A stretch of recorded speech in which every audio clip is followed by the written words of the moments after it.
3 months ago, Emily Carter made the biggest mistake of her life. One reckless night with the most dangerous man in the city. Now she's pregnant. The father? Dominic Varela, a notorious crime boss whose name alone makes people fear for their lives. Emily planned to disappear, erase her tracks, start over somewhere else. But before she could run, Dominic found her. And this time, he didn't come alone. His enemies are hunting her too. Caught in the crossfire, Emily faces an impossible choice.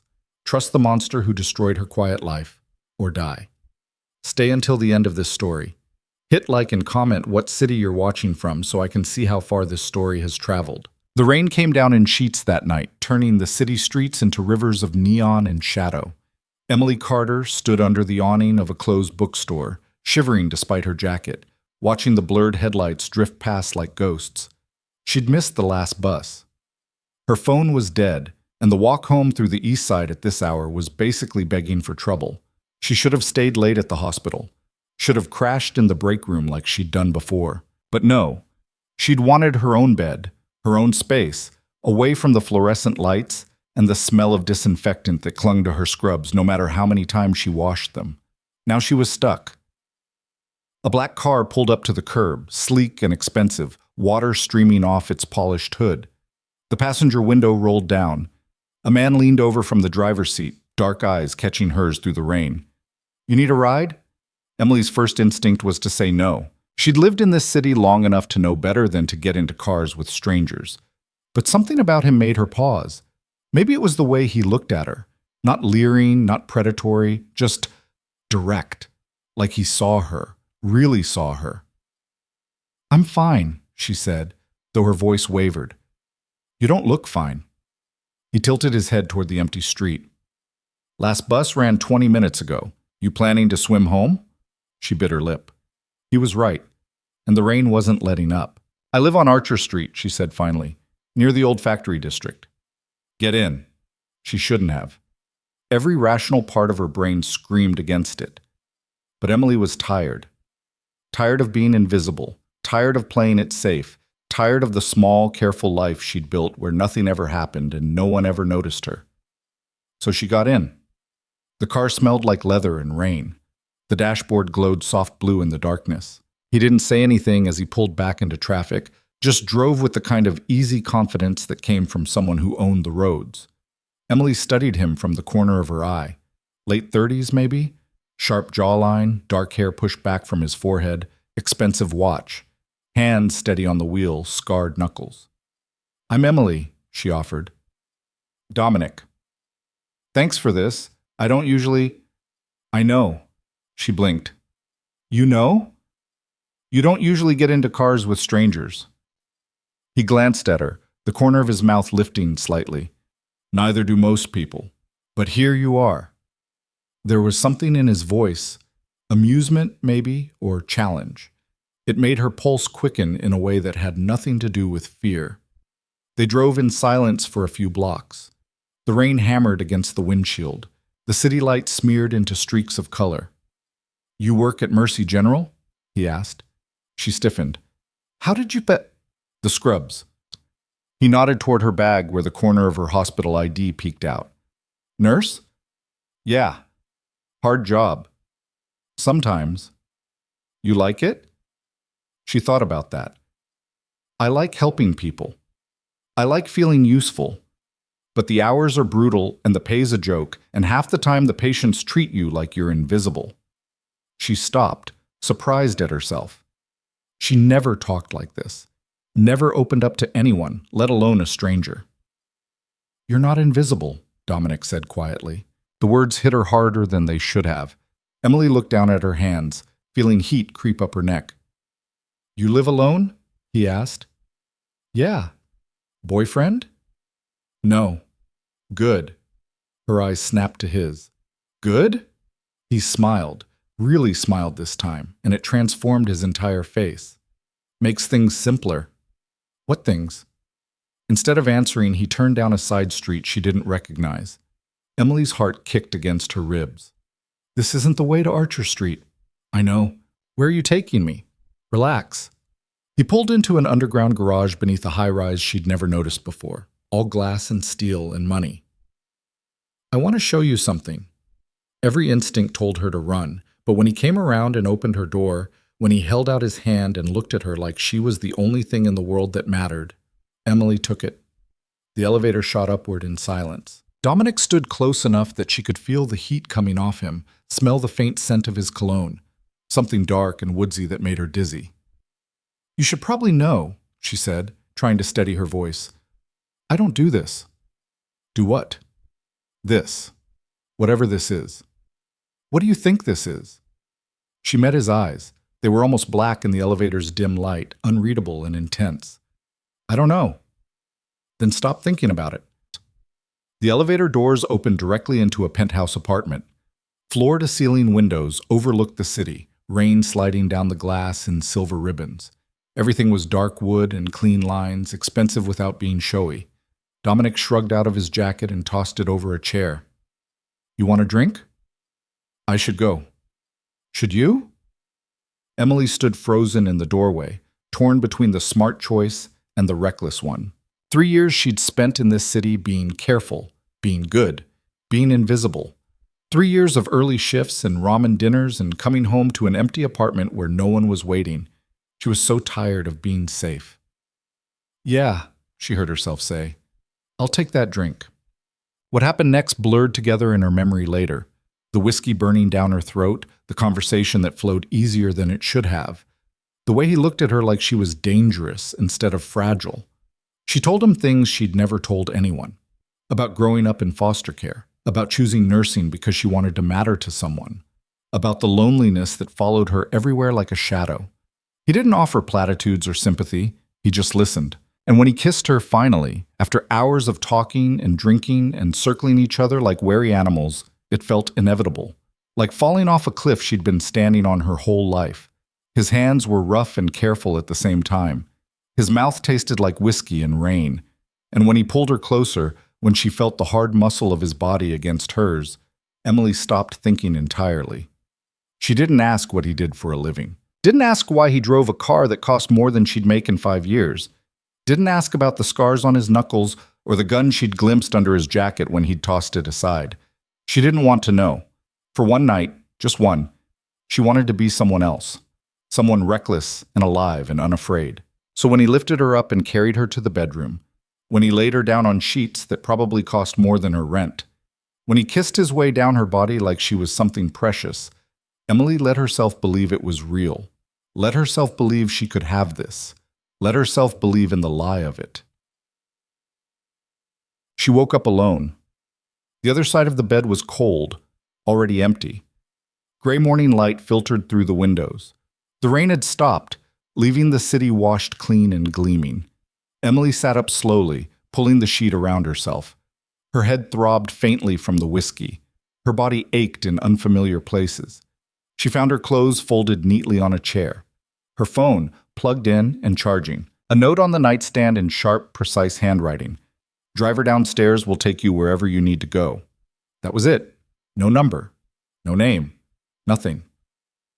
Emily dressed quickly, hands shaking slightly. She felt ridiculous, like a character in some cheap romance novel, sneaking out of a stranger's apartment after a one-night stand. This wasn't her. This wasn't something she did. But she'd done it. The driver was waiting in the garage, professional and silent.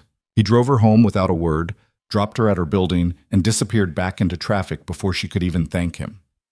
Emily climbed the stairs to her third-floor apartment, let herself in, and stood in the doorway staring at the familiar shabby furniture and peeling paint.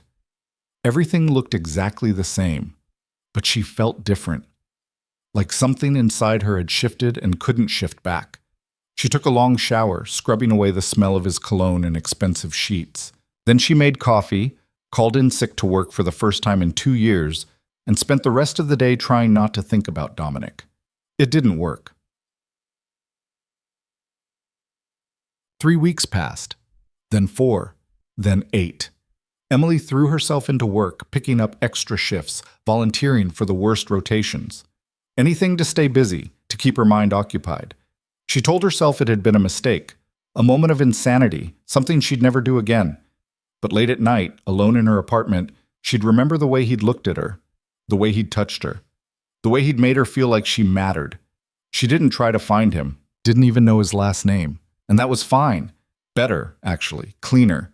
It was supposed to stay buried in the past, a secret she'd carry alone. Then she missed her period. At first, Emily told herself it was stress. She'd been working doubles, barely sleeping, living on coffee and vending machine food. Her cycle had been irregular before. It didn't mean anything. But when the second month came and went, when the nausea started every morning like clockwork, when her scrubs began to feel tight around her middle, she couldn't deny it anymore. She bought 3 different pregnancy tests from 3 different pharmacies, terrified someone might recognize her. Took them all in the staff bathroom during a break between shifts. All 3 came back positive. Emily stared at the little pink lines, her heart hammering so hard she thought it might break through her ribs. This couldn't be happening. This wasn't possible. Except it was. She was pregnant with Dominic's baby. Dominic, who she'd spent one night with. Dominic, whose last name she didn't know. Dominic, who had disappeared from her life as quickly as he'd entered it. Dominic, who she knew, somehow, instinctively, was dangerous. The panic hit her in waves over the next few days. She'd lie awake at night, staring at the ceiling, running through impossible scenarios. She couldn't have this baby. She couldn't afford it. She barely made enough to cover rent and student loans. And even if money wasn't an issue, how was she supposed to raise a child alone? But every time she thought about the alternative, something in her chest tightened. She'd spent her whole childhood unwanted, shuffled between foster homes, never quite belonging anywhere. The idea of doing that to another person, to her own child, made her feel sick. So she made a decision. She'd keep the baby.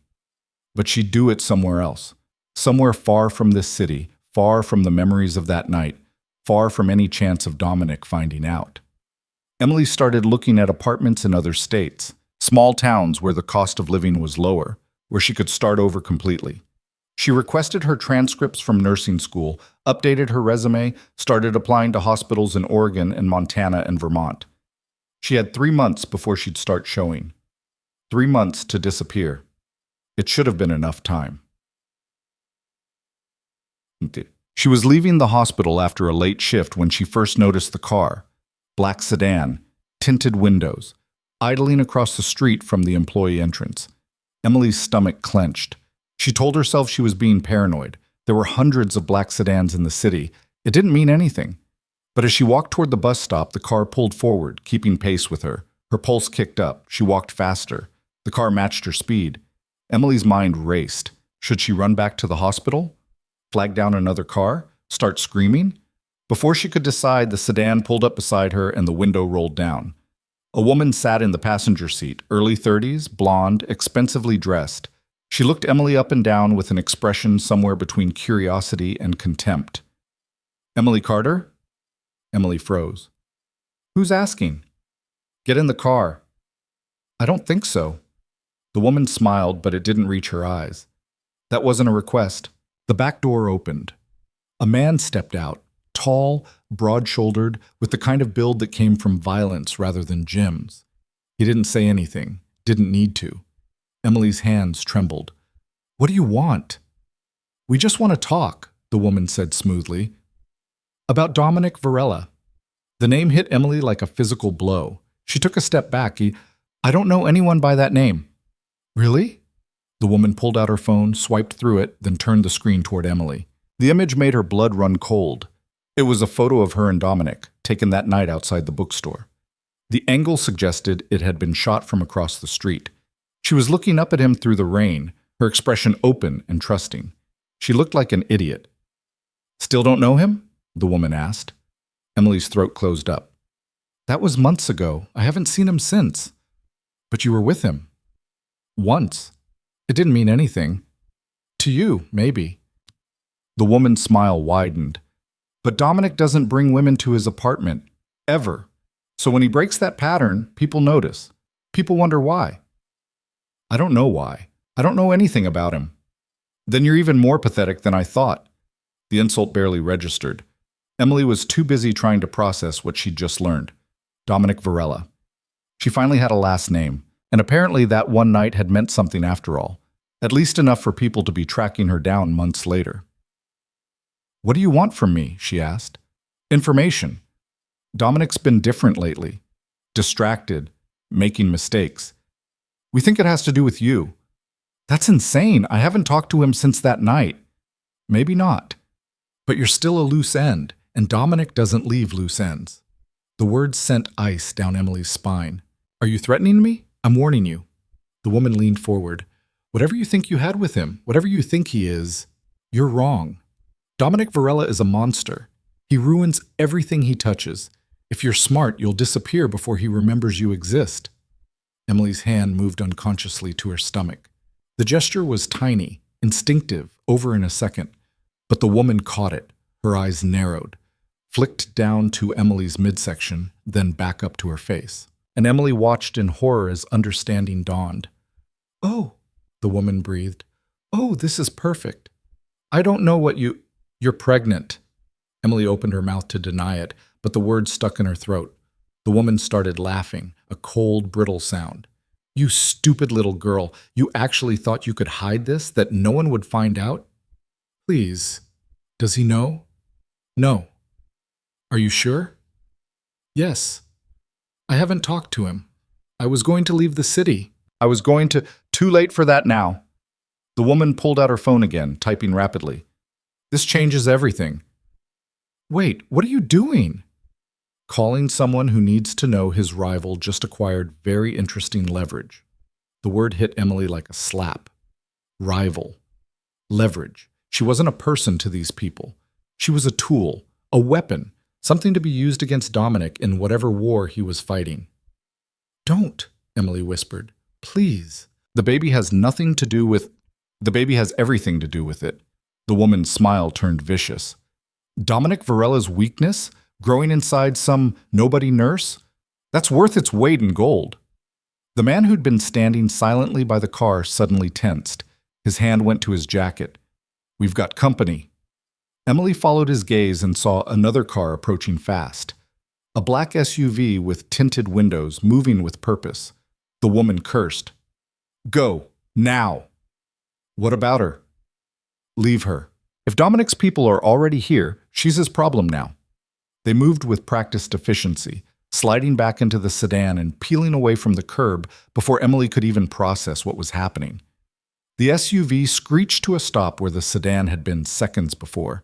The passenger door flew open and a man stepped out, younger than the muscle from the sedan, sharper dressed, with cold eyes that swept the street like a predator searching for threats. When those eyes landed on Emily, they narrowed. Emily Carter? She wanted to run, wanted to scream, but her legs felt like lead and her voice had abandoned her entirely. The man moved closer, his movements economical and controlled. I'm going to need you to come with me. I haven't done anything. You've done plenty. His voice wasn't cruel, just matter of fact. Whether you meant to or not. Now you can either get in the car voluntarily or I can make you. Your choice. Emily's vision blurred. This was it. The moment her reckless mistake caught up with her. The moment everything fell apart. She'd thought the worst thing that could happen was Dominic finding out about the baby. She'd been wrong. The worst thing was everyone else finding out first. Where are you taking me? She managed. Somewhere safe. Safe from what? The man's expression didn't change. From the people who were just here, from the people who'll come next, from everyone who thinks you're worth something because of who you fucked. The crudeness of it made her flinch. But there was no point in denying it. And if I refuse, then you'll be dead by morning. He said it simply, like stating a weather forecast. Victor Constantine doesn't play games. Now that he knows about you, he'll use you to hurt Dominic. And once he's done with that, he'll kill you just to tie up loose ends. I don't know anyone named Victor Constantine. You don't need to. He knows about you. That's enough. Emily's hand went to her stomach again, that same unconscious protective gesture.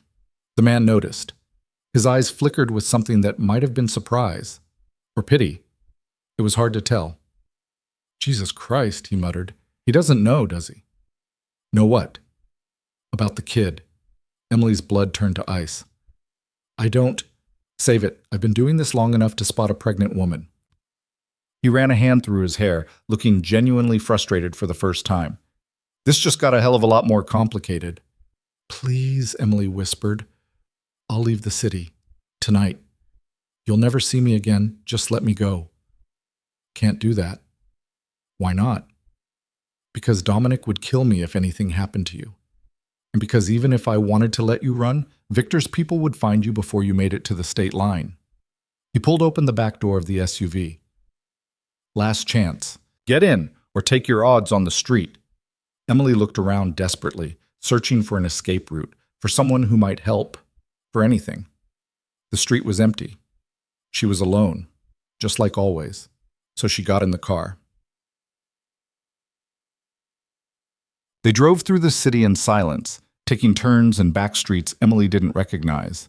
The man made several calls in a language she couldn't identify. Russian, maybe, or something close to it. His tone was clipped, professional, giving orders rather than asking questions. Emily sat in the back seat, hands folded over her stomach, trying not to panic, trying not to think about the baby growing inside her, or the danger she'd just pulled them both into, or the fact that she was being kidnapped by criminals because of one stupid mistake. After 20 minutes, they pulled up to a warehouse in an industrial district she'd never been to. The building looked abandoned from the outside. Rusted metal siding, broken windows, weeds growing through cracks in the pavement. But when the man led her inside, Emily saw it had been converted into something else entirely. The open space was furnished like a luxury apartment. Leather couches, expensive rugs, a full kitchen. Armed men stood at intervals along the walls, their eyes tracking her movements with professional detachment. This wasn't a warehouse. It was a fortress. "Wait here," the man said, gesturing to a couch. "Don't try to leave. Don't try to run. You won't make it 10 feet. Emily sank onto the couch, her legs finally giving out. "What happens now?" "Now?" The man checked his watch. "Now we wait for Dominic. He's coming here. He's already on his way. But why? I don't understand why he'd... Because you're his." The man said it simply, like it was obvious. And Dominic doesn't let anyone take what's his. The words should have made her angry, should have made her want to fight, to argue, to insist she wasn't anyone's property. But all Emily felt was terror, because in less than an hour she'd have to face the man she'd been running from for 3 months. And this time, there was nowhere left to hide. Bus. Dominic arrived exactly 47 minutes later. Emily heard him before she saw him, the sound of car doors slamming, urgent voices, heavy footsteps echoing through the warehouse. Then he was there, striding through the entrance like he owned not just the building, but the air inside it. He looked exactly the same. Dark hair, sharp jaw, those intense eyes that saw too much. But when his gaze found Emily, something in his expression shifted, something almost like relief, though it was gone too quickly for her to be sure. He crossed the room in 3 long strides. "Are you hurt?" Emily shook her head, not trusting her voice. "Did they touch you?" "No." "Did they threaten you?" I don't..." The words tangled in her throat. "What's happening? Why are people following me? What do they want?" Dominic's jaw tightened. He turned to the man who'd brought her here. "Marcus, explain." Marcus straightened slightly. "Victor's people grabbed her outside Mercy General. Looks like they've been watching her for a while. Had photos going back months." "How many?"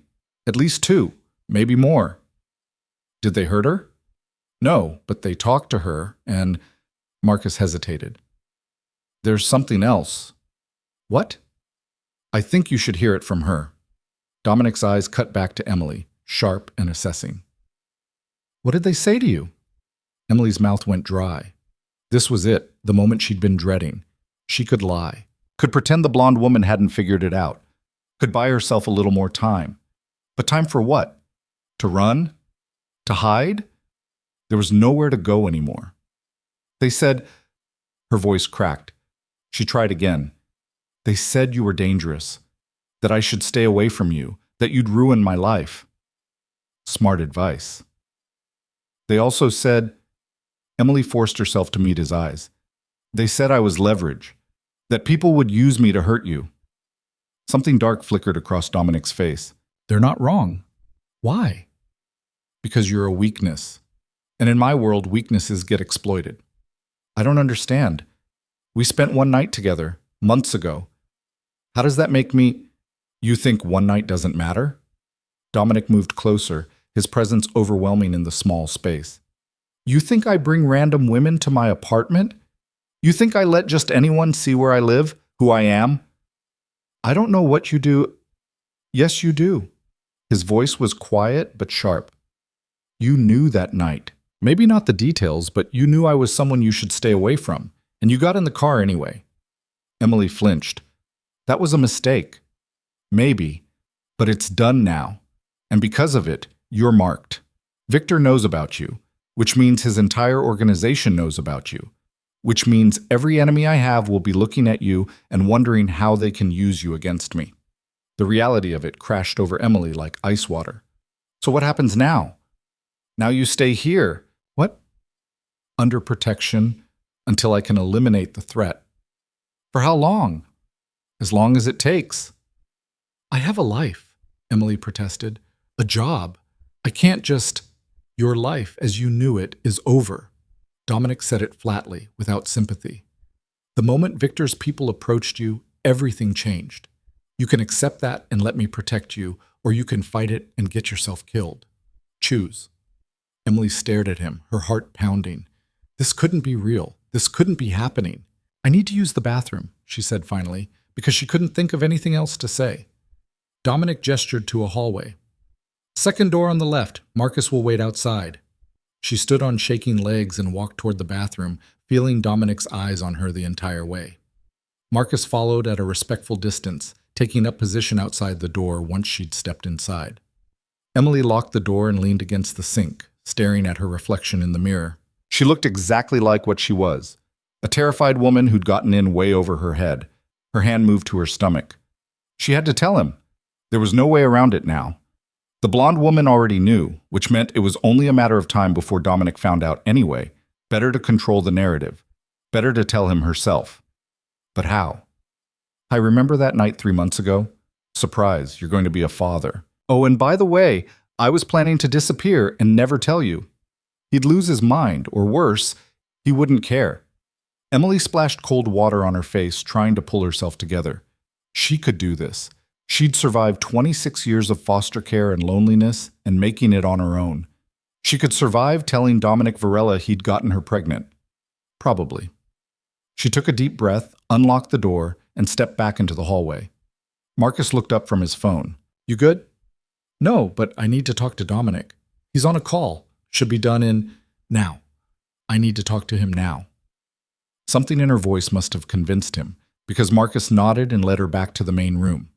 Dominic was standing by the windows, phone pressed to his ear, speaking in that same rapid foreign language she'd heard Marcus use earlier. When he saw Emily, he cut the conversation short and hung up. What is it? Emily's courage almost failed her. Almost. We need to talk. Alone. Dominic's eyes narrowed, but he jerked his head toward the others in the room, and they filed out without a word. When the door closed behind them, leaving her alone with Dominic, Emily felt the weight of the moment settle over her like a physical thing. There was no going back after this. Whatever they told you, Dominic said, whatever they threatened you with, I'm pregnant. The words dropped between them like a bomb. Dominic went absolutely still. What? I'm pregnant, 12 weeks. I found out 6 weeks ago. The words came faster now, spilling out in a rush. I wasn't going to tell you. I was going to leave the city, start over somewhere else. I didn't want anything from you. I didn't even know your last name until tonight. But now people are following me and threatening me, and the woman said I was leverage, and I don't know what to do. Stop. Dominic's voice cut through her panic like a blade. Just stop. Emily pressed her lips together, her whole body trembling. Dominic stared at her for a long moment, his expression unreadable. Then he turned and walked to the window, his back to her, hands braced against the frame. The silence stretched so long Emily thought she might scream. Finally, he spoke. Is it mine? The question hurt more than it should have. Yes. You're sure? I haven't been with anyone else, not for over a year before you, not since. Another pause. Why didn't you tell me? Because I was scared. Of me? Of everything. Of you. Of this... She gestured at the warehouse around them. Of what it would mean. I didn't want this life. I didn't want to be pulled into whatever world you live in. And now? Now I don't have a choice. Dominic turned to face her. His expression was still carefully blank, but something burned behind his eyes. No, you don't. What are you going to do? Keep you alive. He said it simply, like it was the only option that mattered. You and the baby, whatever it takes. And after that we figure it out. It wasn't a promise, wasn't a commitment, but it was something. Emily wrapped her arms around herself, suddenly cold despite the warmth of the room. I'm sorry. For what? For all of this. For being stupid enough to get in your car that night. For not being more careful. For dragging you into... You didn't drag me into anything. Dominic moved closer, his presence overwhelming. I saw you standing in the rain, and I wanted you. I pursued you. I brought you to my apartment. I made choices, so did you, and now we deal with the consequences. Together? Something flickered across his face, an emotion she couldn't name. Yeah, together. He reached out and touched her face, just briefly, his thumb brushing her cheekbone. The gesture was surprisingly gentle. Then he pulled back and the moment shattered. Marcus will set you up in one of the back rooms. You'll stay here until I can secure something better. Don't go anywhere without an escort. Don't contact anyone from your old life. Don't do anything stupid. What are you going to do? Eliminate the threat. The way he said it, cold and certain, sent a shiver down Emily's spine. You mean Victor? Him and anyone else who thinks they can use you to get to me. Dominic, get some rest, Emily. You look like you're about to fall over. He was right. Adrenaline had carried her this far, but now that it was fading, exhaustion crashed over her like a wave. Marcus appeared as if summoned, gesturing for her to follow. Emily cast one last look at Dominic, but he'd already turned away, phone back at his ear, slipping back into whatever violence he'd planned. The room Marcus led her to was small but comfortable. A bed, a dresser, a bathroom. Normal, almost, except for the reinforced door and the armed guard she glimpsed in the hallway. She was a prisoner. For her own protection, maybe. But a prisoner nonetheless. Emily sank onto the bed, hands folded over her stomach, and finally let herself cry.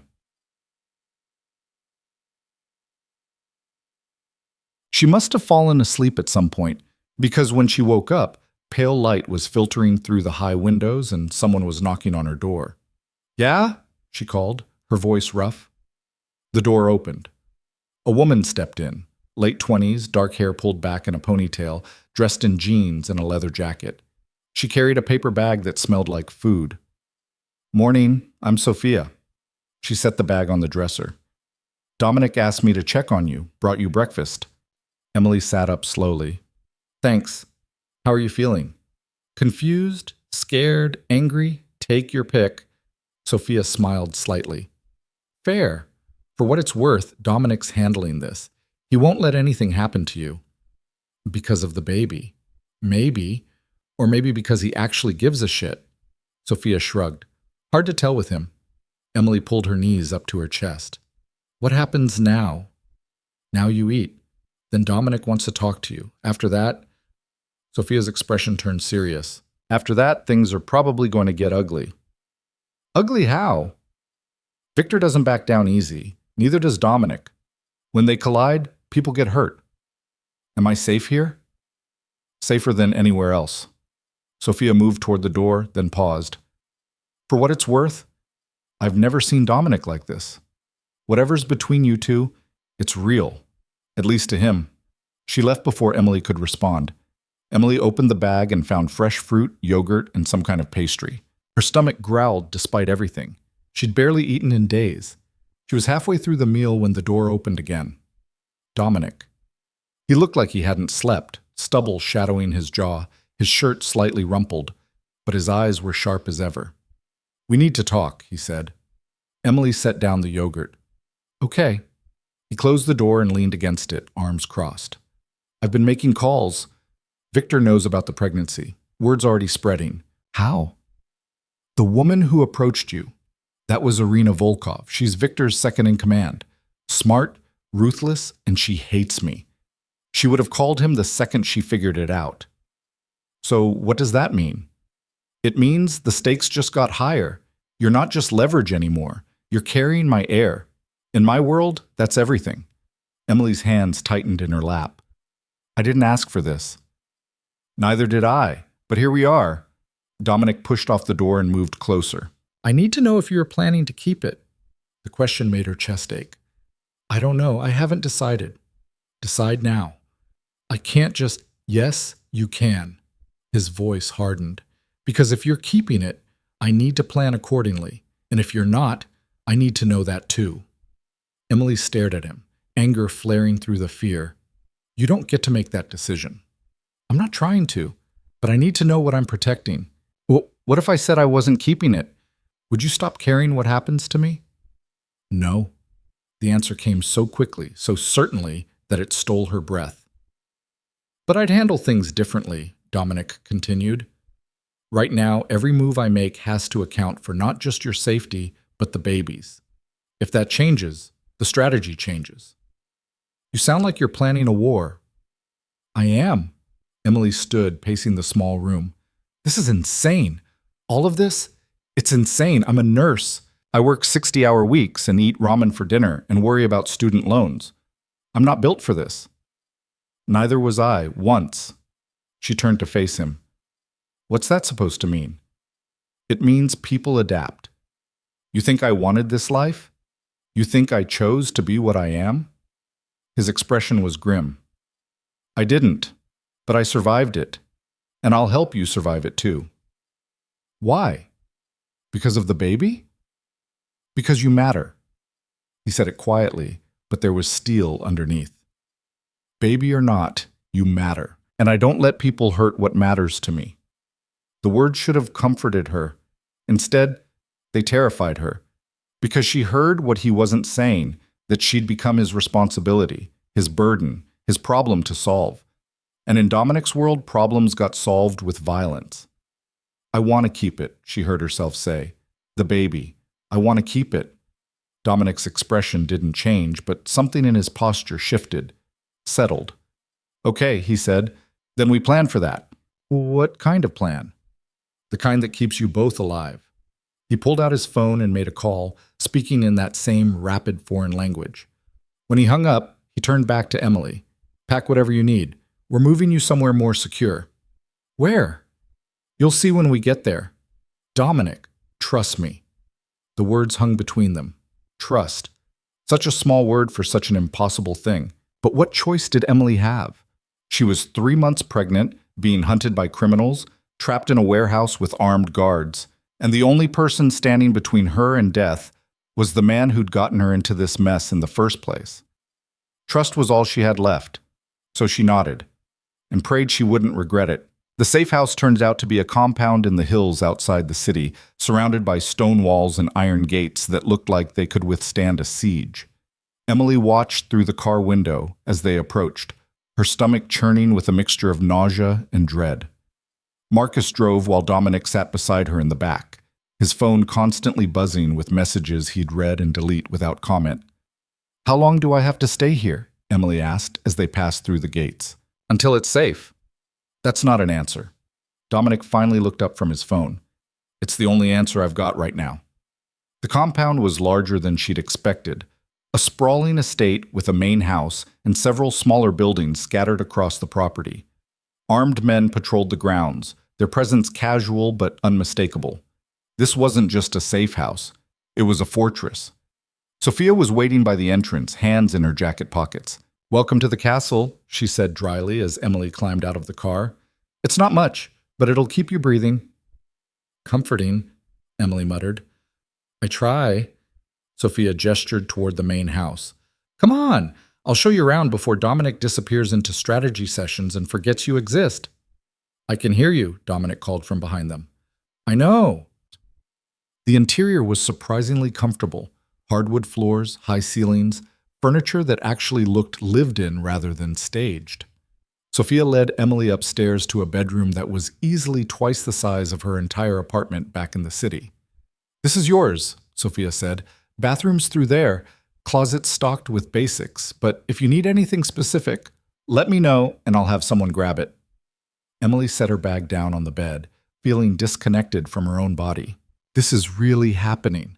Yeah, it is. I keep thinking I'm going to wake up and it'll all be some horrible nightmare. Sophia leaned against the doorframe. I felt the same way when I first got pulled into this world. Took me about 6 months to stop waiting for things to go back to normal. Emily turned to look at her. How did you end up here? Wrong place, wrong time. Got caught between two rival organizations trying to settle old scores. Dominic pulled me out of the crossfire and offered me a choice. Work for him or take my chances on my own. She shrugged. Figured my odds were better with him. Do you regret it? Sometimes, but I'm still alive, which is more than I can say for most people who get caught up in this shit. Sophia pushed off the doorframe. Get some rest. Dominic's going to want to talk to you later, and trust me, you'll want to be sharp for it. She left before Emily could ask what that meant. Emily moved to the window and looked out over the grounds. The sun was setting, painting everything in shades of gold and shadow. It would have been beautiful if she wasn't effectively a prisoner here. Her phone buzzed in her pocket. She pulled it out and saw 3 missed calls from the hospital and a text from her supervisor asking where she was. Emily stared at the messages, her thumb hovering over the keyboard. What was she supposed to say? Sorry, I got kidnapped by the mob because I slept with a crime boss, and now I'm carrying his baby? Before she could decide, there was a knock on her door. Come in, she called. Dominic entered, closing the door behind him. He looked tired, more tired than she'd seen him yet. We need to establish some ground rules, he said without preamble. Emily set her phone down. Such as? No contact with anyone from your old life. No calls, no texts, no emails. Nothing that can be traced back to you. My job is gone. Marcus already called the hospital and told them you had a family emergency and had to leave the city immediately. You can't just make that decision for me. I already did. Dominic's tone left no room for argument. Your old life is over, Emily. The sooner you accept that, the better. And what am I supposed to do here? Just sit around and wait for you to tell me when it's safe to exist again? If that's what it takes. Emily's hands clenched into fists. I'm not some doll you can stick on a shelf until you feel like dealing with me. I know that. Do you? Because right now it feels like I'm just another problem you're trying to solve. Dominic was quiet for a moment, his expression unreadable. Then he moved closer, stopping just a few feet away. You want the truth? That'd be nice for a change. The truth is, I don't know what the hell I'm doing here. I've spent 15 years building my reputation on being ruthless and untouchable, on not letting anyone get close enough to become leverage. And then you happened. He ran a hand through his hair, frustration bleeding through his carefully controlled exterior. One night. That's all it was supposed to be, but I can't stop thinking about you. And now you're pregnant, and every enemy I've made is going to see that as an opportunity. And I have to figure out how to keep you alive while also dealing with Victor and his crew, and he cut himself off, jaw tight. Emily's anger deflated slightly. You're scared. I don't get scared. Bullshit. You're terrified. I can see it. Dominic's eyes met hers, and for just a second his mask slipped. Yeah, I am. The admission hung between them, raw and honest. So what do we do? Emily asked quietly. We survive. That's all we can do right now. He moved to the door, then paused. Get some sleep. Tomorrow's going to be a long day. Dominic? He turned back. Thank you for keeping me safe, even if I hate how you're doing it. Something almost like a smile touched his lips. You're welcome, even if you're the most stubborn woman I've ever met. He left before she could respond. Emily sank onto the bed, exhaustion crashing over her. She should eat something, should try to process everything that had happened, should figure out some kind of plan. Instead, she crawled under the covers and let sleep pull her under. The next morning started with Sophia banging on her door at 7 sharp. Up and at 'em, princess. Dominic wants to see you downstairs in 20 minutes. Emily groaned and buried her face in the pillow. What if I ignore you? Then I come in there and drag you out myself, your choice. You're worse than my nursing supervisor. I'll take that as a compliment. 23 minutes later, because Emily refused to be punctual on principle, she made her way downstairs to find Dominic and Marcus in what looked like a home office, maps and documents spread across a large desk. Dominic looked up when she entered. You're late. You're bossy. We all have our flaws. Marcus coughed to cover what might have been a laugh. Dominic gestured to a chair. Sit. We need to talk about security protocols.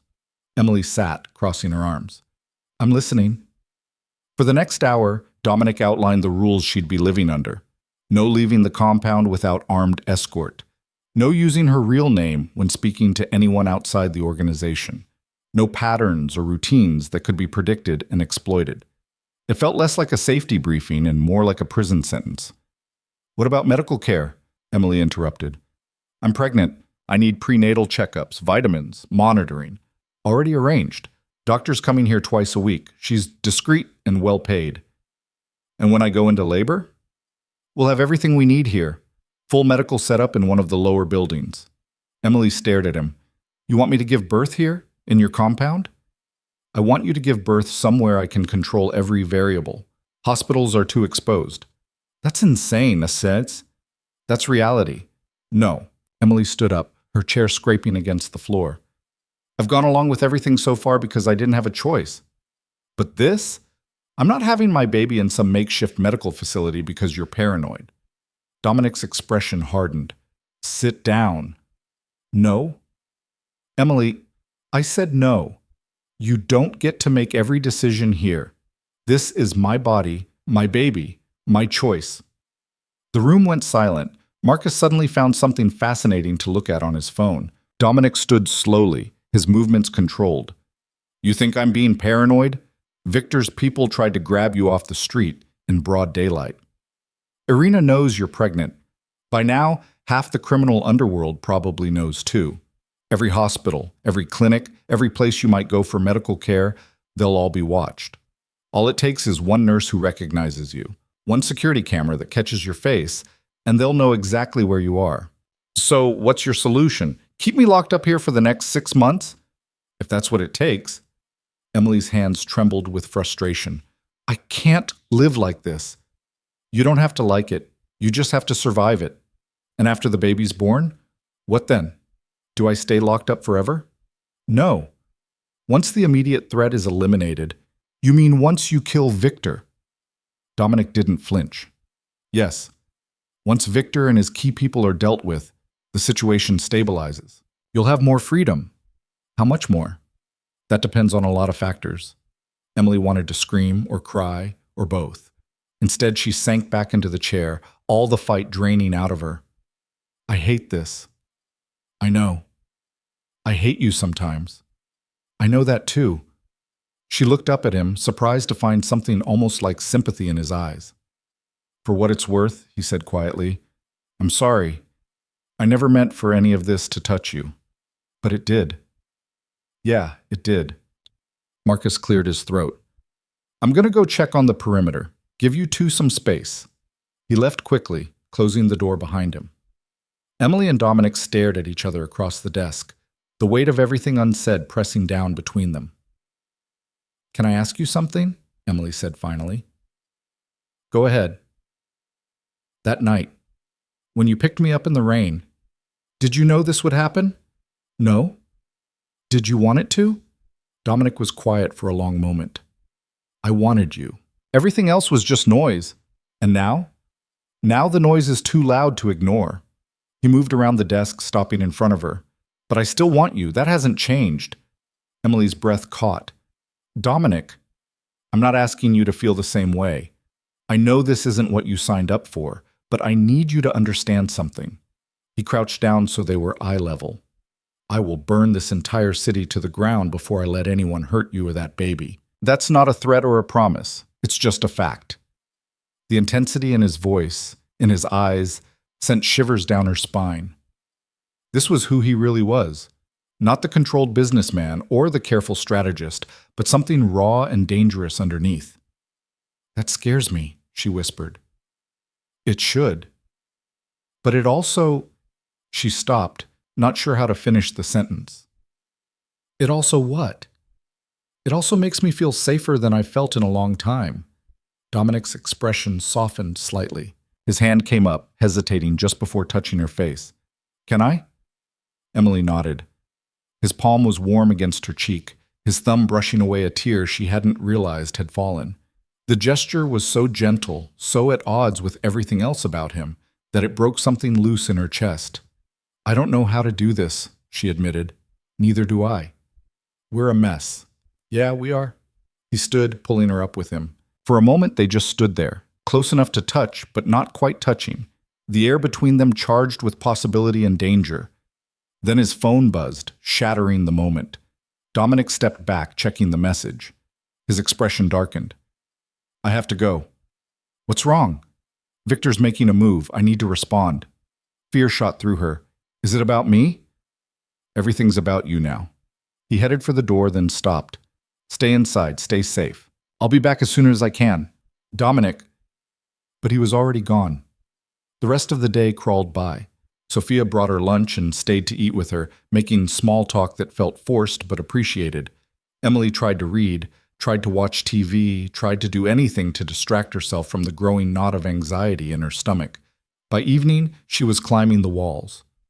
How do you stand it? She asked Sophia, who'd returned with dinner. The waiting, the not knowing. You get used to it, sort of. Sophia set down a tray with pasta and salad. Eat. The baby needs fuel. Emily picked at the food without much appetite. Is he in danger right now? Dominic? He's always in danger. That's just the life. Comforting. You want comfort, you picked the wrong guy to knock you up. Despite everything, Emily laughed. I didn't exactly plan this. No one ever does. Sophia settled into a chair across from her.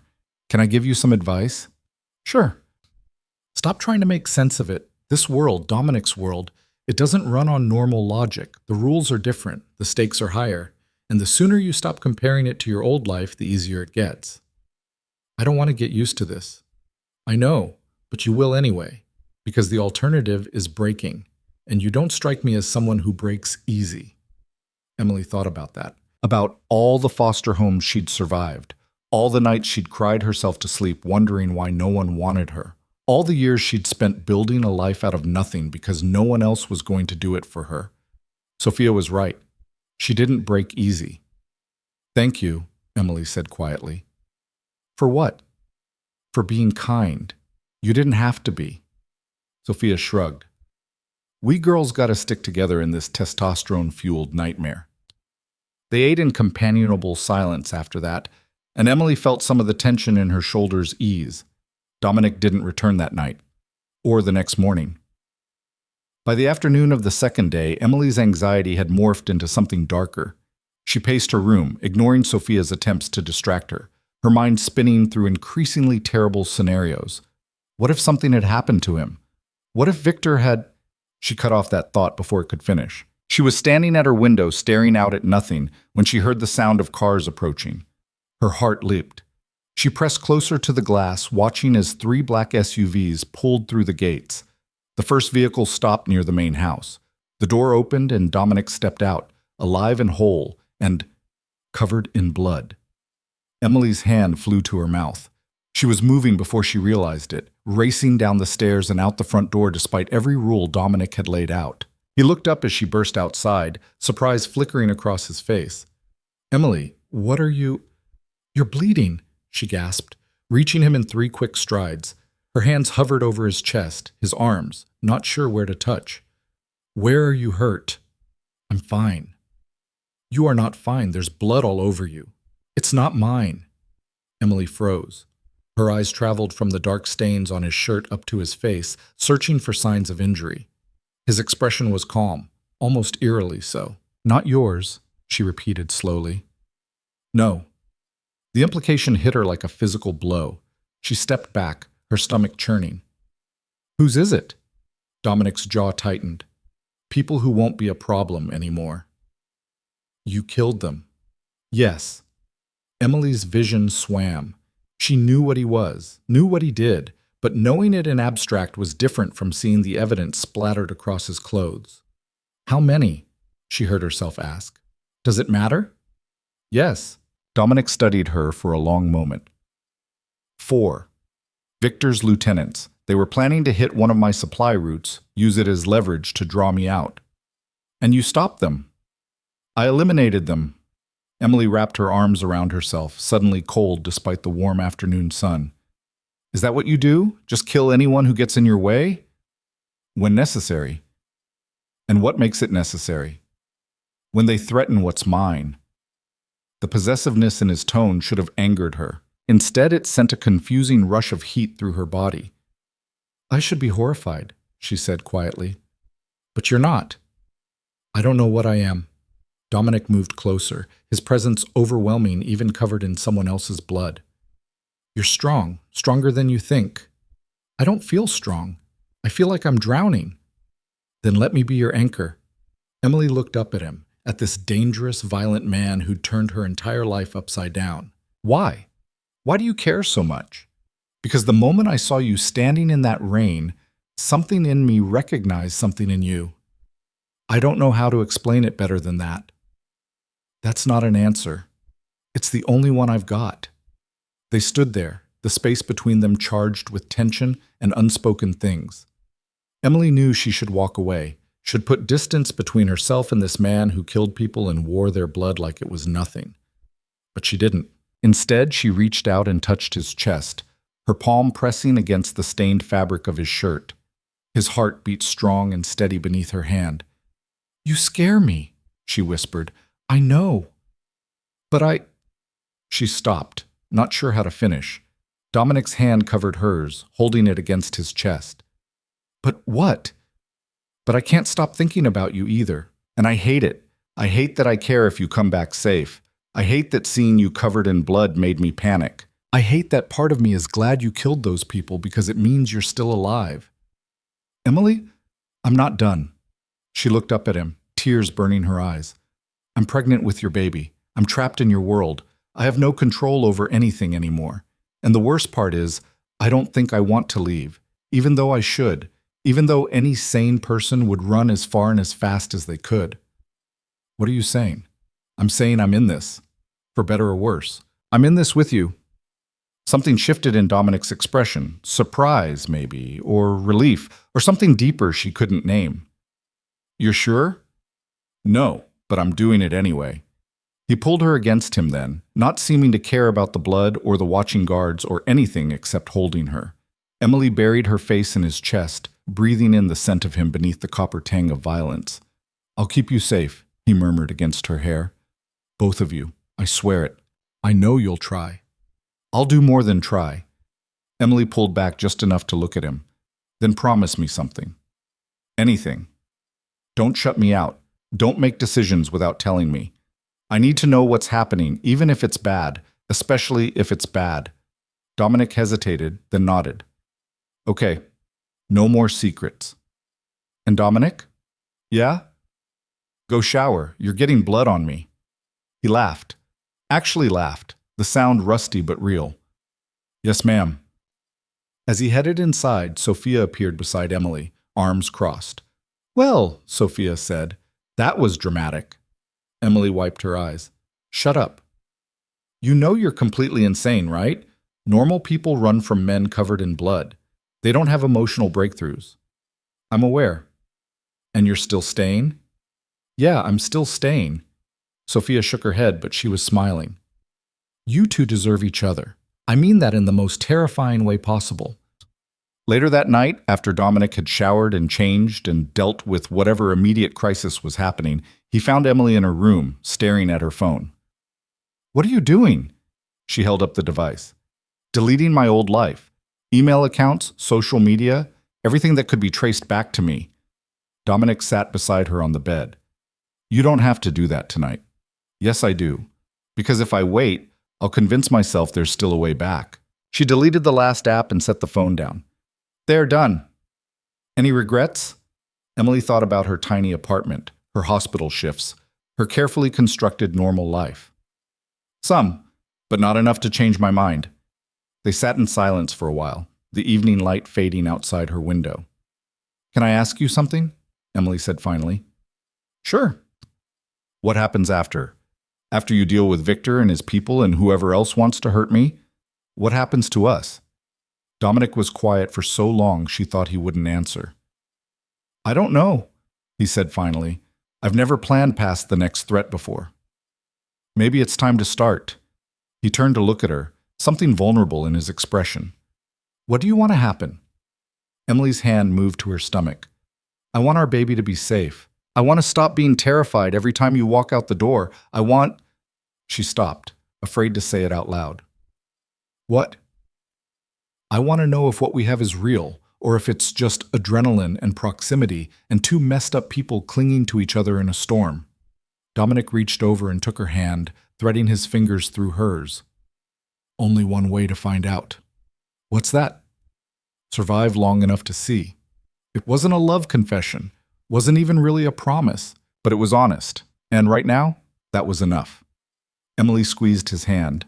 Then let's survive. Together? Together.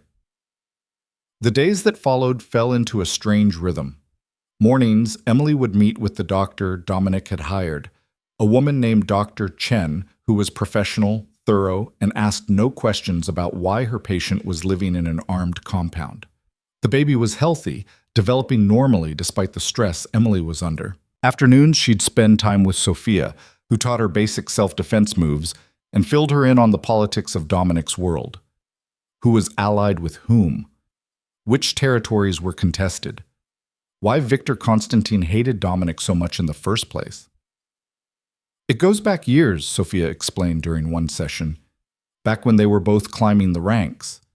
Dominic took something that Victor thought was his, a major shipping route that controlled access to the eastern ports. So this is about business? It's always about business, power, territory, money.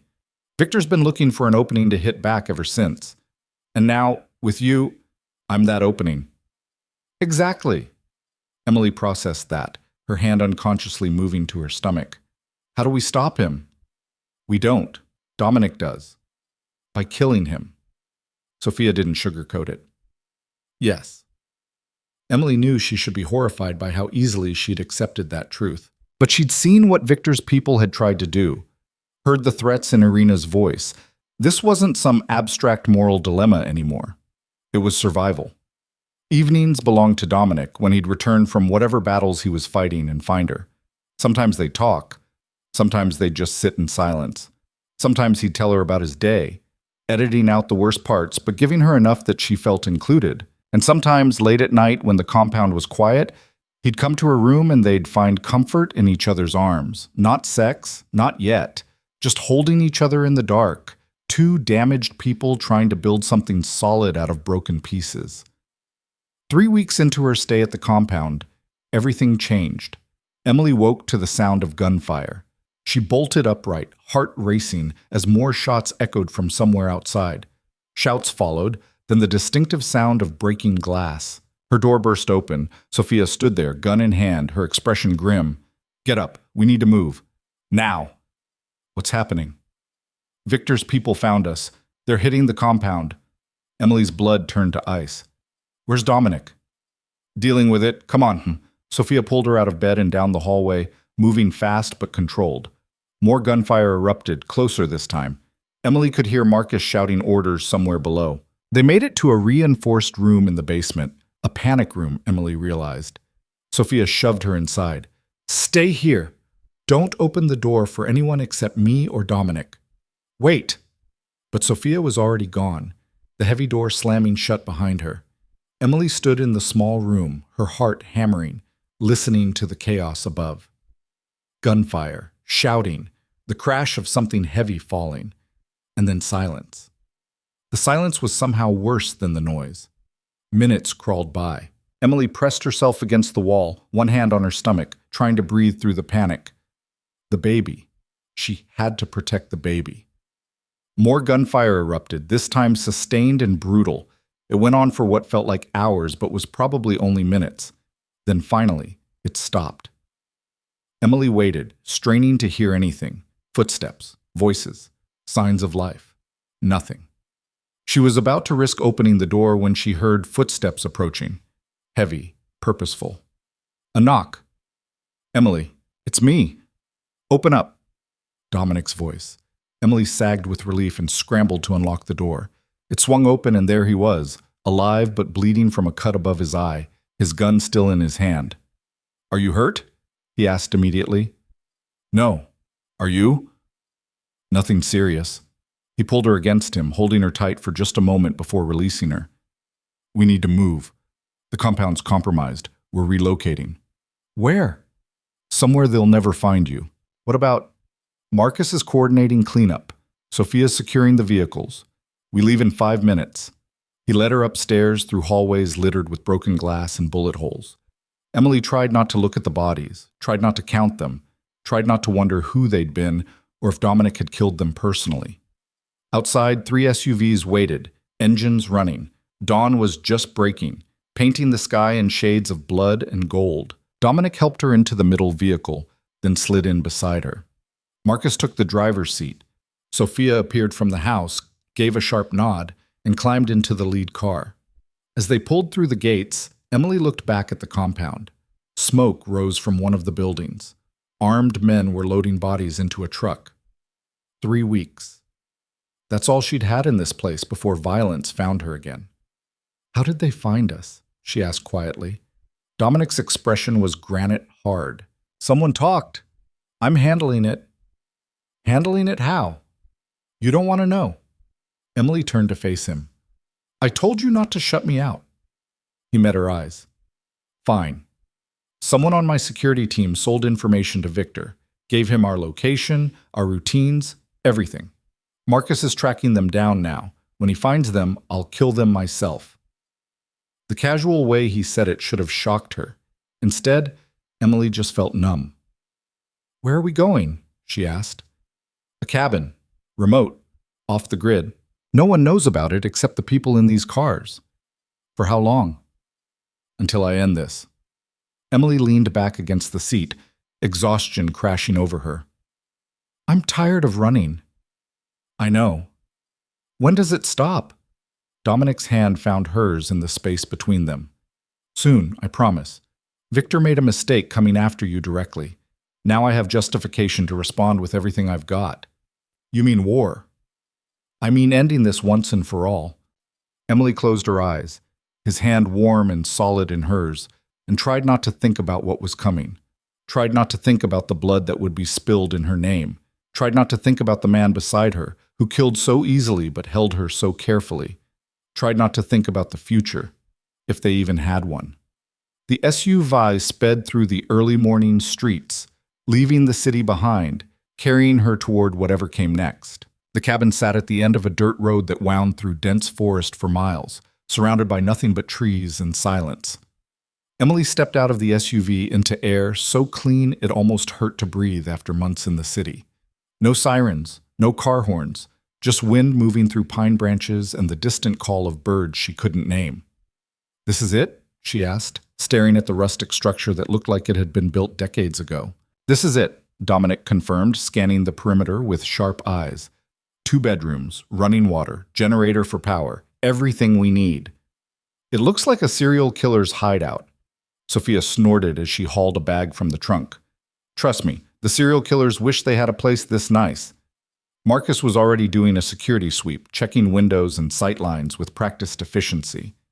Emily watched him move, wondering how many times he'd done this before. How many people Dominic had hidden away in places like this? How many of them had survived? Come on, Dominic said, his hand at the small of her back. Let's get you inside. The interior was better than the exterior suggested.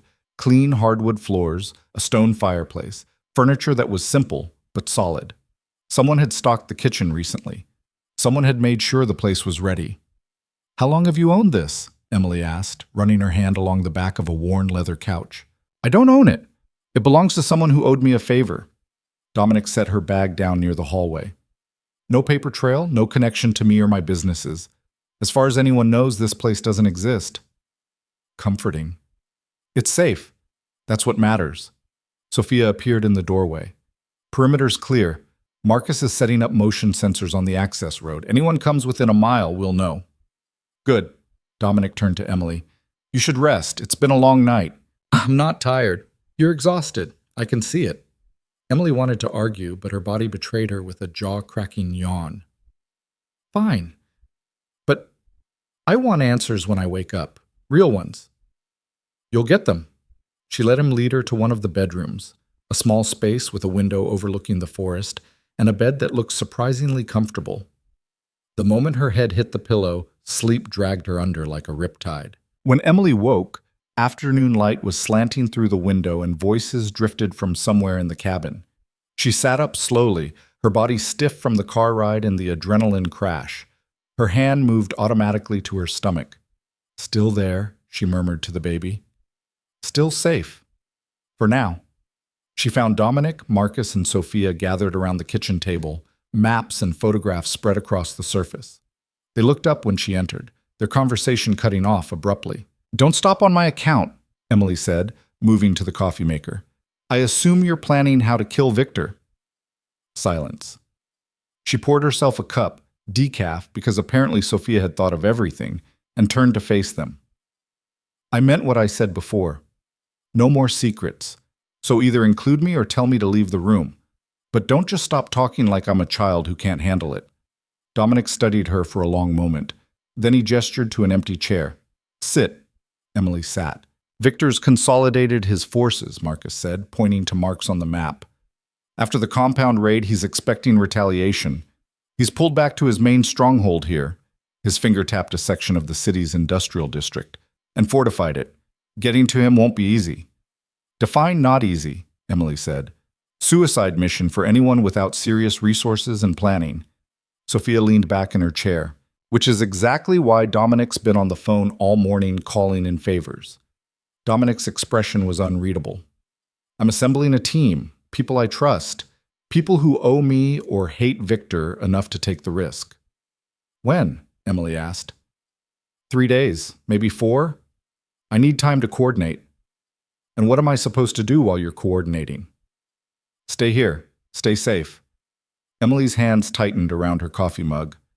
"That's not an answer." "It's the only answer you're getting." "Bullshit." She stood, anger flaring hot in her chest. "You promised no more secrets. You promised to include me." "I am including you. I'm telling you the plan. You're telling me the parts you think I can handle. There's a difference." Dominic stood too, his presence filling the small kitchen. "What do you want me to say, Emily? That this is dangerous? That people are going to die? That I might not come back?" "Yes. Say that. Say the truth instead of trying to protect me from it." "Fine. The truth is, I'm planning to hit Victor's stronghold with overwhelming force. I'm going to kill him and everyone loyal to him. It's going to be brutal and bloody, and there's a very real chance I'll die in the process." His voice was flat, matter of fact. "There's your truth. Feel better?" Emily's throat tightened. "No." "I didn't think so." They stared at each other across the table, the air crackling with tension. Marcus cleared his throat. "I'm going to go check the perimeter. Sophia, you want to help?" "Yep, definitely." Sophia practically bolted for the door. When they were alone, Emily sank back into her chair. "I hate when you do that." "Do what?" "Shut down. Go all cold and distant, like you don't feel anything." Dominic moved around the table, crouching beside her chair so they were eye level. "You think I don't feel anything? You think I'm not terrified of leaving you here, of something going wrong, of you raising our kid alone because I got myself killed? Then don't go." "I have to." "Why? Why does it have to be you?" "Because Victor came after you, after our child. And if I don't respond, if I show weakness, every enemy I've ever made will see you as an opportunity. It has to be me. It has to be decisive. It has to be final." Emily's eyes burned with unshed tears. "I don't want you to die. I don't plan to. Plans change. Not this one." He took her hand, his thumb tracing circles on her palm. "I've been preparing for this fight my whole life. Victor's smart, but he's predictable. He thinks I'll come at him the obvious way. I won't." "How will you come at him?" Dominic's smile was sharp and cold. "However he least expects." They spent the rest of the afternoon in careful avoidance, circling each other like wary animals. Emily tried to read, gave up, tried to nap, gave up on that too. Finally, she found herself standing on the cabin's small porch, watching the sun sink behind the mountains. Dominic joined her after a while, 2 glasses of water in his hands. He offered her one. "Thanks," she said. They drank in silence, the evening air cool against their skin. "Can I tell you something?" Emily said finally. Always. I've never relied on anyone before. Not really. From the time I was a kid, I learned that the only person I could count on was myself. She stared out at the darkening forest. And now here I am, completely dependent on you for everything. My safety, my future, my child's future. I hate it. But I also... She stopped, searching for the right words. You also what? I also don't hate it as much as I should. And that terrifies me more than anything Victor could do. Dominic set his glass down on the porch railing. You think you're the only one who's terrified? You don't seem scared of anything. I'm scared of failing you, of our kid growing up without a father because I was too arrogant or too reckless or just not good enough. His voice roughened. I'm scared that even if I win, even if I eliminate every threat, I'll still be too damaged to give you what you deserve. Emily turned to look at him. What do you think I deserve? Better than me. That's not your call to make, isn't it? No. She moved closer, her hand finding his. I'm not some fragile thing that needs to be handled carefully. I'm a grown woman who's made her choices, and I choose this. I choose you, damage and all. Dominic's fingers tightened around hers. Even knowing what I am, what I've done? I'm not naive enough to think you're a good man, but I also don't think you're a monster. She reached up, her free hand touching his face. You're just a man trying to survive in a world that doesn't forgive mistakes. Same as me. He leaned into her touch, his eyes closing briefly. I don't deserve you. Probably not, but you're stuck with me anyway. When he kissed her, it was different from that first night. Less desperate, more certain, like they were claiming something instead of just taking it. Emily kissed him back, pouring all her fear and hope and stubborn determination into it. They broke apart slowly, foreheads touching. 3 days, Dominic murmured. Give me 3 days to handle this. Then we can figure out everything else. Promise you'll come back. I promise I'll try. That's not good enough. It's all I've got. Emily pulled back just enough to meet his eyes. Then make it enough. Be better. Be smarter. Be whoever you need to be to survive this, because I'm not raising this baby alone. Something fierce lit in Dominic's expression. I'll come back, whatever it takes. Swear it. I swear. That night, Emily lay in bed staring at the ceiling, listening to the unfamiliar sounds of the forest outside her window. She could hear Dominic moving around in the other room, making calls in low tones, coordinating his war. She should sleep, should rest while she could. Instead, her mind spun through scenarios, each one worse than the last. Around midnight, her door opened quietly. Dominic stood silhouetted in the doorway. Can't sleep? He asked. No. Me neither. He crossed the room and sat on the edge of her bed. Emily shifted over to make room. Talk to me, she said. Tell me something real. Not about the plan or Victor or any of it. Just something real. Dominic was quiet for a moment. Then, I was 7 when my father died, killed in a territorial dispute that I barely understood. My mother tried to shelter me from it, but there was no escaping what he'd been, who we were. Emily listened, not interrupting. By the time I was 12, I was running errands for the organization. Small stuff at first, then bigger still. I told myself it was just survival, that I didn't have a choice. He laughed bitterly. But that was a lie. I had choices. I just kept making the wrong ones. Why? Because it was easier than trying to be something else. Because I was good at it. Because after a while, the violence stopped feeling like a choice and started feeling like who I was. Do you regret it? Dominic looked at her, his eyes dark in the dim light. I regret a lot of things, but I can't regret the path that led me to you. Even though it put me in danger? Even though? His hand found hers in the darkness. I know that makes me selfish, but I can't change what I feel. Emily squeezed his hand.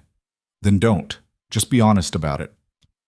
They lay there in the darkness, not touching except for their joined hands, until finally Emily felt sleep pulling at her. Stay, she murmured, just until I fall asleep. Okay. She drifted off to the sound of his breathing, steady and sure beside her. The next 2 days passed in a strange limbo. Dominic was constantly on the phone or hunched over maps with Marcus. Sophia taught Emily how to field strip a gun, just in case. Doctor. Chen made a house call, confirmed the baby was still developing normally despite the stress, and left with a warning to Emily to try to stay calm. Stay calm, Singh, Emily repeated after the doctor had gone. Sure, no problem. I'll just meditate while the father of my child plans a massacre. Sophia, cleaning her own weapon at the kitchen table, snorted. At least you've still got your sense of humor. It's either that or constant screaming. Fair point. On the third day, Dominic's team started arriving. They came in ones and twos, hard-eyed men and women who looked at Emily with curiosity but said nothing. By evening, there were 8 of them gathered in the cabin's main room, going over the plan in detail. Emily watched from the hallway, memorizing faces, wondering which of them would make it back. Dominic noticed her standing there. He excused himself from the group and came over. You should rest, he said. I've rested enough. Emily looked past him at the assembled team. Are they good? The best. Better than Victor's people? We're about to find out. Emily's stomach clenched. When do you leave? 2 hours. We hit Victor's stronghold at 0300 when their guard rotation is changing. Smart. I hope so. They stood there, so much unsaid between them. I need to tell you something, Emily said finally. In case, don't. Dominic, don't say goodbye. Don't tell me whatever you're about to tell me like it's the last chance you'll get. I'm coming back.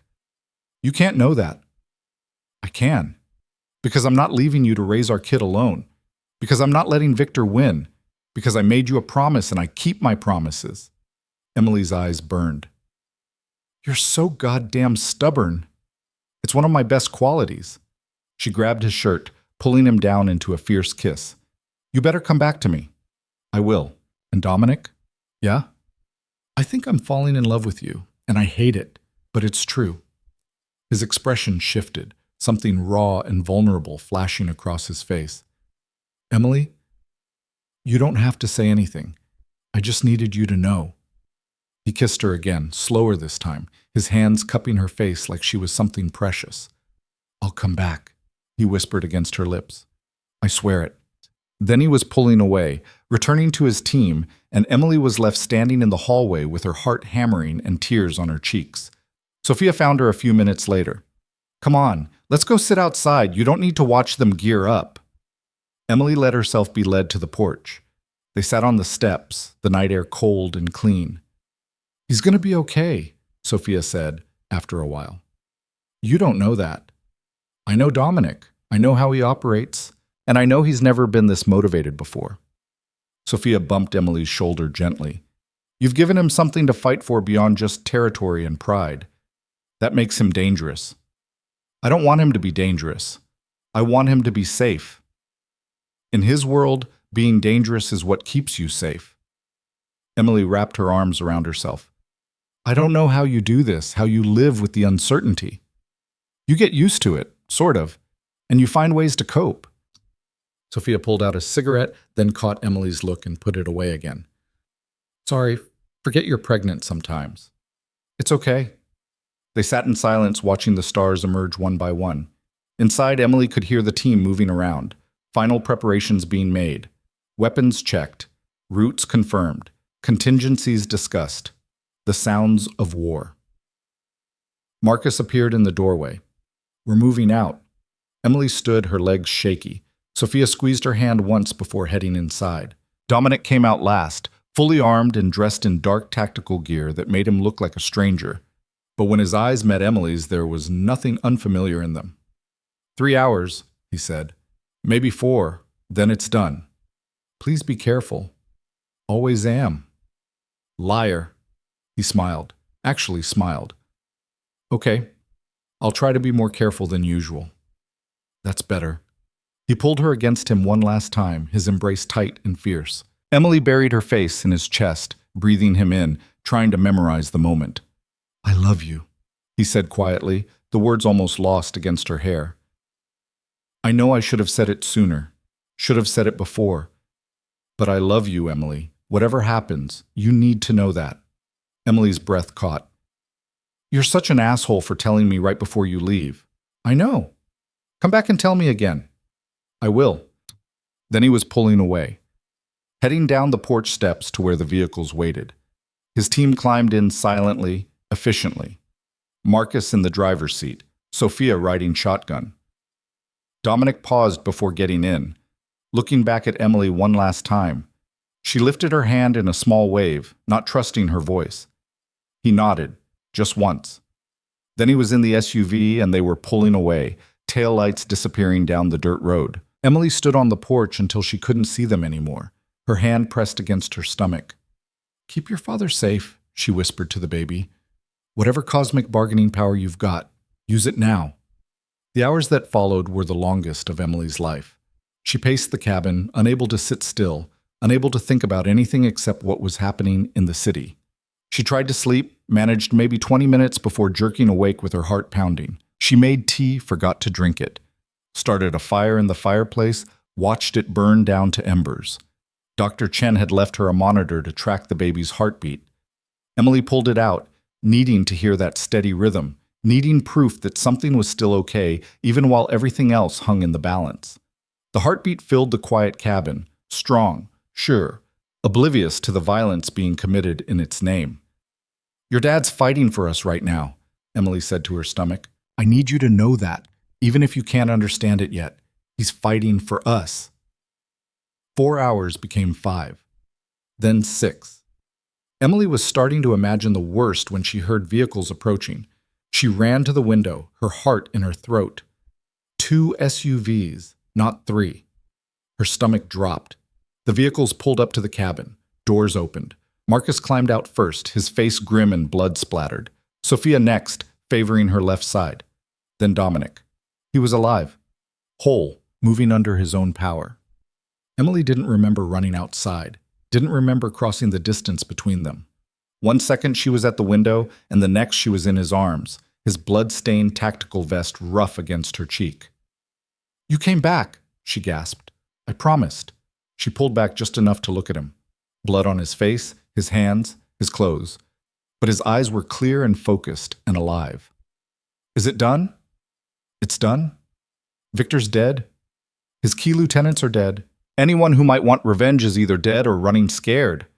Dominic's voice was rough with exhaustion. It's over. Emily's knees went weak. Dominic caught her, holding her steady. We lost Jackson, Marcus said quietly behind them. Took a bullet protecting the exit route. Emily's relief curdled with guilt. Someone had died. Someone with a family, maybe. Someone with a life beyond this war. Someone who died because of her. I'm sorry, she whispered. Don't be, Dominic said. He knew the risks. We all did. But that didn't make it easier. They went inside, the team dispersing to clean up and tend wounds. Sophia's injury turned out to be a graze that looked worse than it was. Marcus had taken a hit to his vest, but nothing penetrated. The others had minor cuts and bruises, the kind of damage that came with violence even when you won. Dominic showered, the water running red down the drain. When he emerged, dressed in clean clothes with his hair still damp, he looked more like the man Emily had met that rainy night and less like the warrior who'd walked out of her life a few hours ago. Come here, he said, holding out his hand. Emily took it, letting him pull her close. They stood in the bathroom, steam still hanging in the air, holding each other. I meant what I said before I left, Dominic murmured against her hair. Which part? All of it, but especially the part about loving you. Emily tilted her head back to look at him. Say it again. I love you. Again. I love you, Emily Carter. I love you, and I love the baby we made, and I love the future we're going to build. Tears spilled down her cheeks. I love you too, even though you're a criminal and a killer and you've completely destroyed my quiet, normal life. Fair assessment. But I love you anyway. He kissed her then, soft and thorough, like they had all the time in the world. Maybe they did now. Later, after everyone else had found places to sleep and the cabin had fallen quiet, Emily and Dominic lay in her bed, her back pressed against his chest, his hand spread over her stomach. What happens now? Emily asked. Now we figure out how to build something real, something that lasts. In your world? No. In a new one, I'm done with this life, Emily. I meant that. Victor's dead. His organization is shattered. I've got enough leverage and payoffs in place to walk away clean. Emily turned in his arms to face him. You're serious? I'm serious. I've spent 15 years building an empire on blood and fear. And for what? Money I don't need? Power that just makes me a target? He shook his head. I'm done. I want to be a father. I want to build a life with you. That's all that matters now. It won't be easy. Nothing worth having is. People from your old life, they won't just let you go. They will if they're smart, and I'll make sure they're smart about it. His hand moved in slow circles on her back. I've already started transferring assets, liquidating businesses, setting up legitimate fronts. Give me 6 months, and I'll be just another wealthy investor with a mysterious past. And us? We'll go anywhere you want. New city, new country, new life. Your choice. Emily thought about that. About leaving behind everything. The city where she'd built her nursing career, the apartment she'd called home, the life she'd carefully constructed from nothing. But that life was already gone, burned away the moment she'd gotten into Dominic's car. I want to go somewhere quiet, she said finally. Somewhere our daughter can grow up safe. Somewhere we can just be normal. Our daughter? Emily smiled. Dr. Chen told me yesterday. Wanted to wait to tell you until you came back. Dominic's expression transformed, shock melting into something softer, more vulnerable than she'd ever seen from him. A girl. Yeah. I'm going to have a daughter. We're going to have a daughter. He pulled her closer, his face buried in her hair. Emily felt him shaking and realized with shock that he was crying, silent tears that he'd probably never let anyone else see. Hey, she said softly. It's okay. I know, it's just... His voice broke. I never thought I'd get this. A family. Something real. Well, you've got it now, so don't screw it up. He laughed through the tears. I'll do my best. They lay there in the darkness, holding each other, two broken people who'd somehow found a way to fit their jagged pieces together. Tomorrow would bring new challenges. Logistics to manage, lives to rebuild, a future to construct from scratch. But tonight, they had this: safety and love and the promise of more. For the first time in 3 months, Emily let herself believe they might actually make it. The morning after Victor's death, Emily woke to find the other side of the bed empty, but still warm. She could hear voices from the main room, low, serious, the kind of conversation that happened when people were tying up loose ends. She lay there for a moment, her hand on her stomach, feeling the subtle flutter of movement that had started a few days ago. Their daughter, real and growing and oblivious to the violence that had been committed in her name. When Emily finally emerged from the bedroom, she found Dominic, Marcus, and Sophia gathered around the kitchen table with coffee and what looked like financial documents spread everywhere. Morning, Sophia said, looking up. Coffee's fresh, decaf. Thanks. Emily poured herself a cup and sat down. What's all this? Exit strategy, Dominic said, not looking up from the papers. I'm liquidating everything that can be traced back to my old operations. The legitimate businesses get transferred to holding companies. The less legitimate ones get dismantled or sold off to people who won't cause problems. How long will that take? 3 months? Maybe 4? Depends on how cooperative everyone decides to be. He glanced at Marcus. You're sure about Constantine's remaining people? Irina disappeared the night Victor died. Word is she's already left the country. The others are either dead or scrambling to make deals with rival organizations. Marcus leaned back in his chair. Your message was received loud and clear. No one's coming after Emily or the baby. Good. Emily sipped her coffee, processing. So that's it? You just walk away and everyone lets you? Not quite that simple, Sophia said. There'll be meetings, negotiations, money changing hands to smooth things over. But yeah, basically, Dominic's been smart about this. He's got enough dirt on enough people that no one wants to push him. Mutually assured destruction, Emily said. Exactly. Dominic finally looked up at her. You okay? I don't know yet. Ask me again when this all feels real. Fair enough. The next week passed in a strange sort of limbo. The team dispersed one by one, heading back to their lives with generous payouts and Dominic's gratitude. Jackson's family received enough money to set them up for life, though Emily knew it couldn't replace what they'd lost. Sophia stayed on, helping coordinate the logistics of Dominic's exit while keeping an eye on Emily. "You don't have to babysit me," Emily said one afternoon as Sophia drove her to another appointment with Dr. Chen. "I'm not babysitting. I'm making sure you don't do anything stupid like decide to go for a walk in the woods and get lost." "I'm not that helpless." "Didn't say you were helpless. Said you might do something stupid. There's a difference." Emily smiled despite herself. "I'm going to miss you when we leave." Sophia's hands tightened on the steering wheel. "Yeah, I'm going to miss you too. You could come with us, wherever we end up." "Nah, I'm not built for the quiet life. I'd lose my mind inside a month." She glanced at Emily. "But I appreciate the offer. What will you do?" "Marcus is setting up a private security firm. Legitimate work, mostly protecting corporate executives and celebrities. He offered me a position." "That sounds perfect for you." "We'll see. Might be nice to get shot at for people who actually deserve protection for a change." Dr. Chen's examination was brief and encouraging. The baby was developing normally, measuring right on track for Emily's due date in late October. Everything looked good despite the stress of the past few months. "Your blood pressure's a little elevated," Dr. Chen noted, "but that's to be expected given the circumstances. Try to relax as much as you can." "Relax," Emily repeated. "Right. I'll get right on that. I'm serious. Stress isn't good for you or the baby."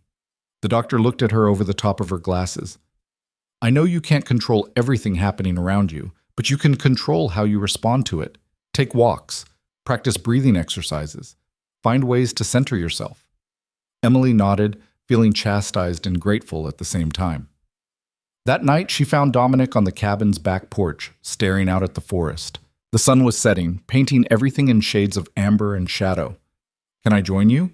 she asked. "Always." She settled into the chair beside him, pulling a blanket around her shoulders against the evening chill. "Dr. Chen says I need to reduce stress." "Probably good advice." "She doesn't know that the source of my stress is currently planning our entire future without me." Dominic turned to look at her. "What do you mean?"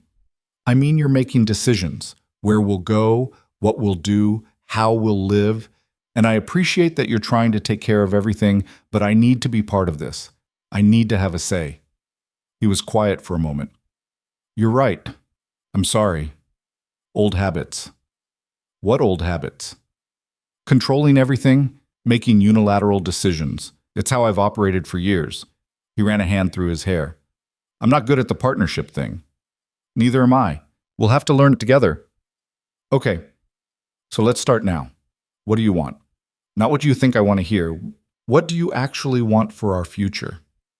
Emily pulled the blanket tighter, thinking. "I want a house, nothing fancy, but something that's ours, with a yard where our daughter can play. I want to feel safe enough to sleep through the night without jumping at every sound.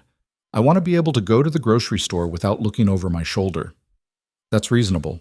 I want you to find something to do with yourself, some kind of work or purpose, because I've seen what happens to people who define themselves by one thing and then lose it. They fall apart."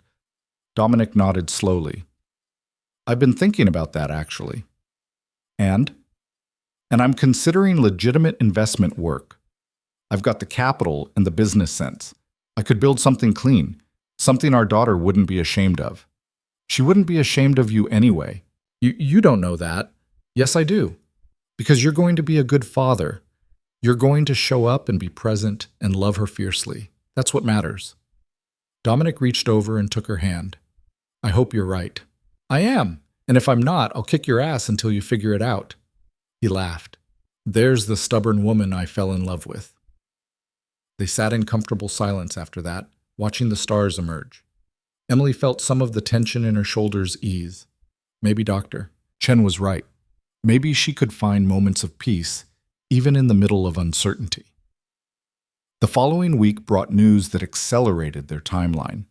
Marcus called with information that several of Victor's former associates were asking questions about Dominic's whereabouts, trying to figure out if he was vulnerable.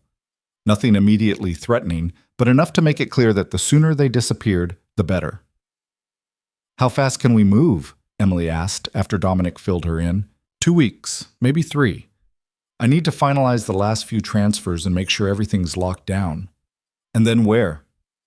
I've been looking at properties in the Pacific Northwest, small coastal towns, good schools, low crime rates, far enough from major cities that we can disappear but close enough to hospitals and services. He pulled out his laptop and showed her listings. Houses with big windows and ocean views. Communities that looked sleepy and safe. The kind of places where people knew their neighbors and left their doors unlocked. This one, Emily said, pointing to a craftsman-style house with a wraparound porch and a backyard that bordered on forest. Can we see it? I'll set up a viewing for next week. They flew out 3 days later, Marcus driving them to a private airfield where a small plane waited. Emily had never been in anything smaller than a commercial jet. The intimacy of the six-seater made her nervous. Yeesh, you okay? Dominic asked as they climbed aboard. Fine, just not a big fan of tiny planes. We'll be on the ground in 2 hours. The flight was smoother than Emily expected, the pilot professional and quiet.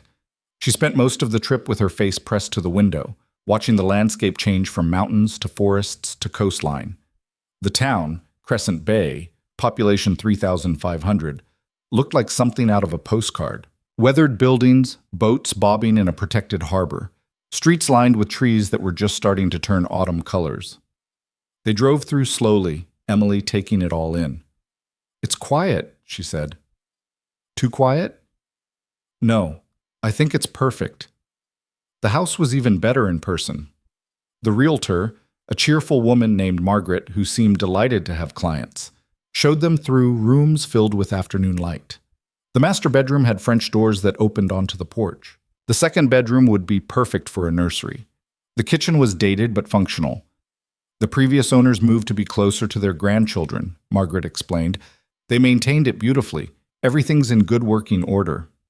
Emily wandered through the empty rooms, imagining them filled with furniture and life.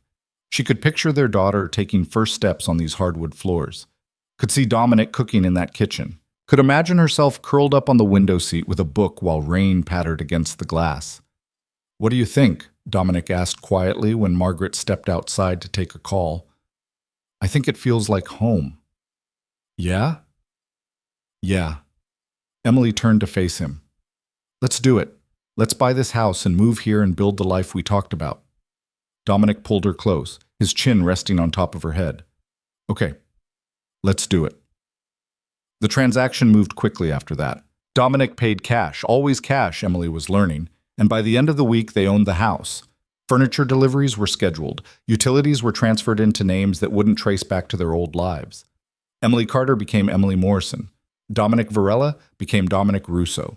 New names for new lives.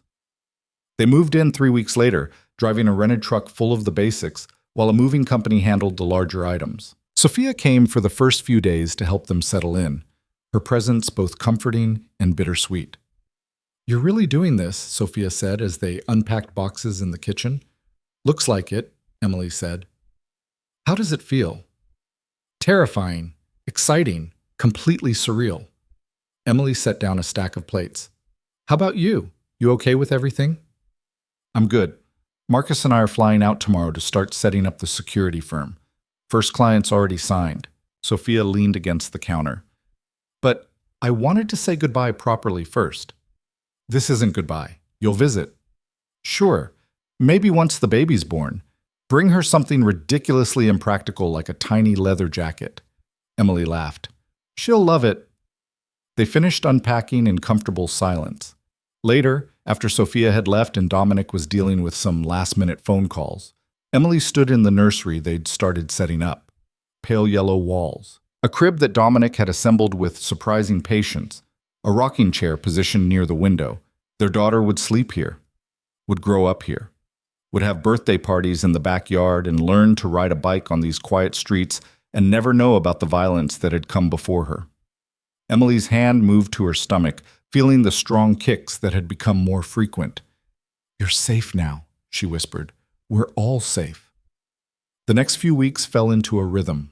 Dominic handled the final dissolution of his old empire from the home office he'd set up, burning bridges and making payoffs and ensuring that his exit was as clean as possible. Emily registered with a local obstetrician, Dr. Harrison, a kind woman in her 50s who asked no questions about their sudden arrival in town. "First baby?" Dr. Harrison asked during Emily's first appointment. "Yes." "Nervous?" "Terrified." Dr. Harrison smiled. "That's completely normal, but everything looks good. Your baby's healthy, you're healthy. We'll get you through this." Emily found herself settling into the town faster than she'd expected. The locals were friendly, but not intrusive. The kind of people who waved when you passed on the street, but didn't pry into your business. She started taking daily walks along the beach, the sound of waves becoming a form of meditation. One morning, about 6 weeks after they'd moved in, Emily came back from her walk to find Dominic in the kitchen making breakfast. He'd gotten better at the domestic routine, though his omelet still came out slightly burnt more often than not. "Morning," she said, kissing his cheek. "What's the occasion?" "No occasion, just felt like cooking." She sat down at the table, accepting the coffee he offered. "You seem different lately." "Different how?" "Lighter. Less like you're carrying the weight of the world." Dominic sat down across from her. "I feel different. It's strange. I keep waiting for something to go wrong, for someone from my old life to show up and ruin everything, but it's been quiet. Maybe that's allowed now. Maybe we get to just be quiet. Maybe." He reached across the table and took her hand. "I talked to Marcus yesterday.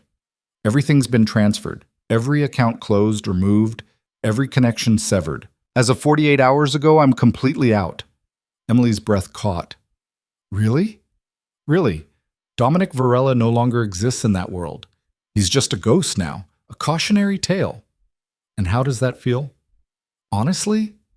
Fucking terrifying. I've been someone in that world for 15 years, and now I'm no one. Just some guy living in a small town with his pregnant girlfriend."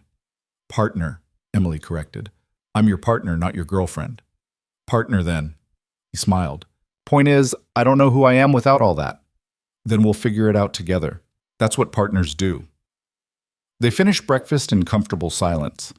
Afterward, Dominic insisted on cleaning up, another new habit he'd developed. Emily watched him move around their kitchen, this man who'd killed people with his bare hands, now carefully washing dishes and putting them away. The transformation should have been jarring. Instead, it felt right. That afternoon, they drove into the slightly larger town 30 minutes north to shop for baby supplies. The store was overwhelming. Rows and rows of cribs and strollers and tiny clothes and equipment Emily couldn't begin to identify. "We need a list," Dominic said, staring at the options with something close to panic. "We have a list." Emily pulled out her phone, showing him the notes she'd been compiling. "Crib, already done. Car seat, stroller, changing table, clothes, diapers. Bottles, even though I'm planning to breastfeed." "Why bottles if you're breastfeeding?" "Backup, in case it doesn't work out." She moved down the aisle, examining car seats. "These all look the same." "They can't all be the same. Some must be better." "But how do you know which ones?" They stood there, two people who'd survived shootouts and criminal conspiracies, completely defeated by infant car seats. A woman in her 30s with a baby strapped to her chest noticed their confusion and came over. "First time." "That obvious?" Emily asked. "You've got the look. That mixture of determination and complete overwhelm." She smiled. "I'm Rachel. Did the same thing with my first. Can I help?" For the next hour, Rachel walked them through the essentials, explaining which items were worth the investment and which were marketing nonsense. Emily found herself relaxing, grateful for the help and the normalcy of it all. "You two are going to be fine," Rachel said as they finished loading their cart. "Trust me, no one knows what they're doing at first. You figure it out as you go." "Thank you," Emily said. "Seriously, you probably just saved us from buying 12 things we don't need. Happy to help. Welcome to Crescent Bay, by the way. I run the bookstore on Main Street if you're ever looking for something to read." After Rachel left, Emily turned to Dominic. "See, people here are nice. Suspiciously nice. Not suspicious, just nice. This is what normal people are like." Dominic looked skeptical, but didn't argue. They loaded their purchases into the car, enough supplies to fill the entire back seat, and drove home as the sun started setting. The coastal road was beautiful in the fading light, all gold and shadow. "I could get used to this," Dominic said quietly. "You better. This is our life now." No regrets?" Emily thought about her old apartment, her nursing shifts, the life she'd left behind. Some, but not enough to change anything. Good, because I'm not letting you go. Possessive much? When it comes to you, absolutely. Emily rolled her eyes but couldn't suppress her smile. That night, as they assembled the changing table in the nursery, a task that took twice as long as it should have because neither of them were particularly good at following instructions, Emily felt something shift inside her. Not the baby, though she was moving plenty. Something else. Something like hope. I think we're going to be okay, she said, watching Dominic struggle with a stubborn bolt. Yeah? Yeah. I mean, we have no idea what we're doing, and we're probably going to screw up a million times, but I think we'll figure it out. Dominic set down the screwdriver and came over to where she sat in the rocking chair. He knelt in front of her, his hands on her knees. I love you, he said. I know I don't say it enough, but I do. You and this baby, you're everything to me. Emily's eyes burned with tears. Damn pregnancy hormones. I love you too, even when you can't figure out furniture assembly. That instruction manual is deliberately confusing. Sure it is. He kissed her, soft and sweet, then returned to the changing table with renewed determination. Emily watched him work, her hand on her stomach, feeling their daughter move beneath her palm. They'd come so far from that rainy night when she'd gotten into a stranger's car. From the warehouse where she'd learned she was pregnant, from the compound where they'd nearly died, from everything that had come before. This was their life now, quiet and normal and filled with furniture assembly and baby supplies and the mundane beauty of everyday moments. Emily wouldn't trade it for anything. The weeks rolled by, autumn deepening into early winter. Emily's belly grew larger, her movements slower and more deliberate. Doctor.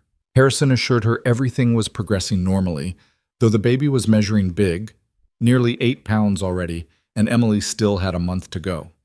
She's going to be tall like her father, the doctor said during one appointment.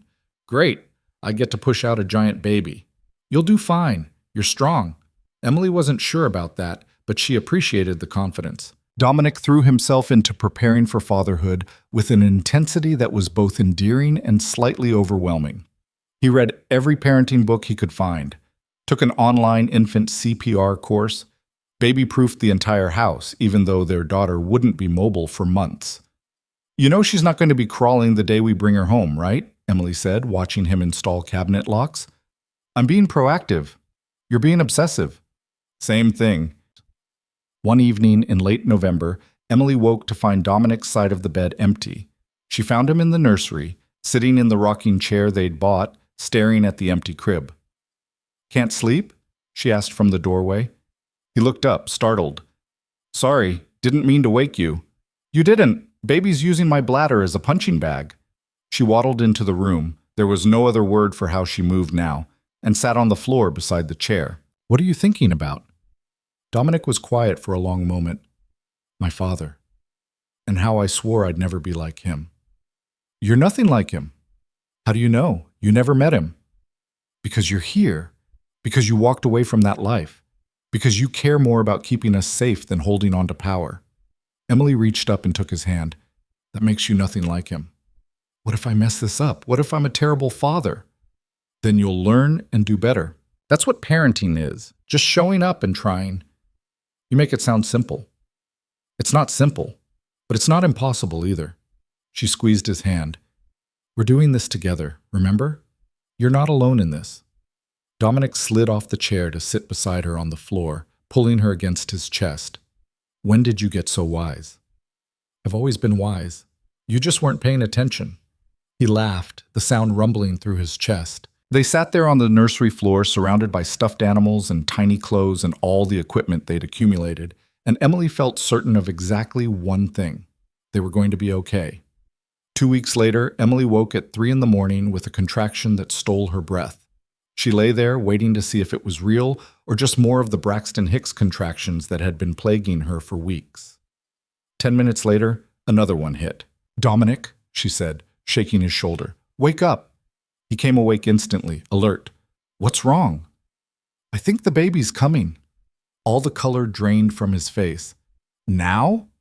Well, not this exact second, But yeah, we should probably head to the hospital. Dominic was out of bed and moving before she finished the sentence, grabbing the hospital bag they'd packed weeks ago, pulling on clothes, looking simultaneously terrified and determined. Okay, we've got this. We practiced this. He was talking more to himself than to her. Keys, phone, bag. You. We need you.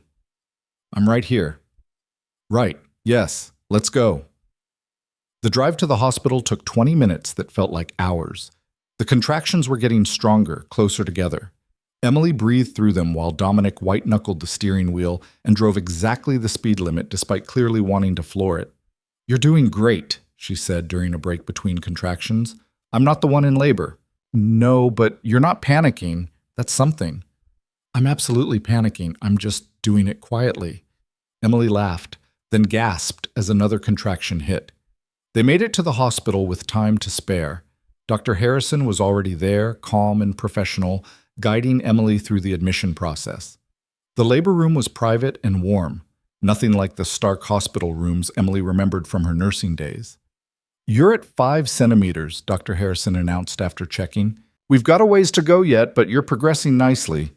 The next several hours blurred together in a haze of contractions and breathing exercises, and Dominic holding her hand so tightly she thought he might break her fingers. He didn't leave her side, not even when she snapped at him during a particularly brutal contraction, not even when the nurse suggested he might want to take a break. I'm not going anywhere, Pulu, he told Emily firmly. We're in this together. Easy for you to say. You're not the one being ripped apart. I know. I'm sorry. I wish I could take some of it for you. Emily softened. I know you do. By late afternoon, Dr. Harrison checked again and smiled. You're ready. Time to push. What followed was the hardest physical work Emily had ever done. Every muscle in her body screamed, sweat poured down her face. Dominic stayed right beside her, whispering encouragement, letting her squeeze his hand until his knuckles turned white. You're doing amazing, he kept saying. So strong. So brave. Shut up and let me concentrate, Emily panted. Yes, ma'am. And then, after what felt like an eternity, but was probably only 20 minutes, there was a cry. Loud and indignant and the most beautiful sound Emily had ever heard. It's a girl, Dr. Harrison announced, lifting a squalling, red-faced baby into view. Perfectly healthy, good lungs.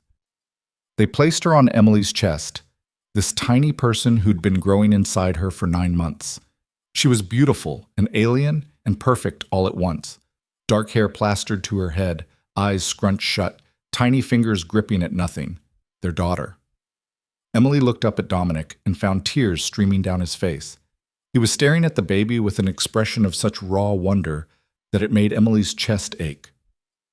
We did it, she whispered. You did it. He leaned down and kissed her forehead, then gently touched their daughter's head. You're incredible. She's incredible. Yeah, she really is. The nurses took the baby briefly to clean her and do the necessary checks, then brought her back wrapped in a soft blanket.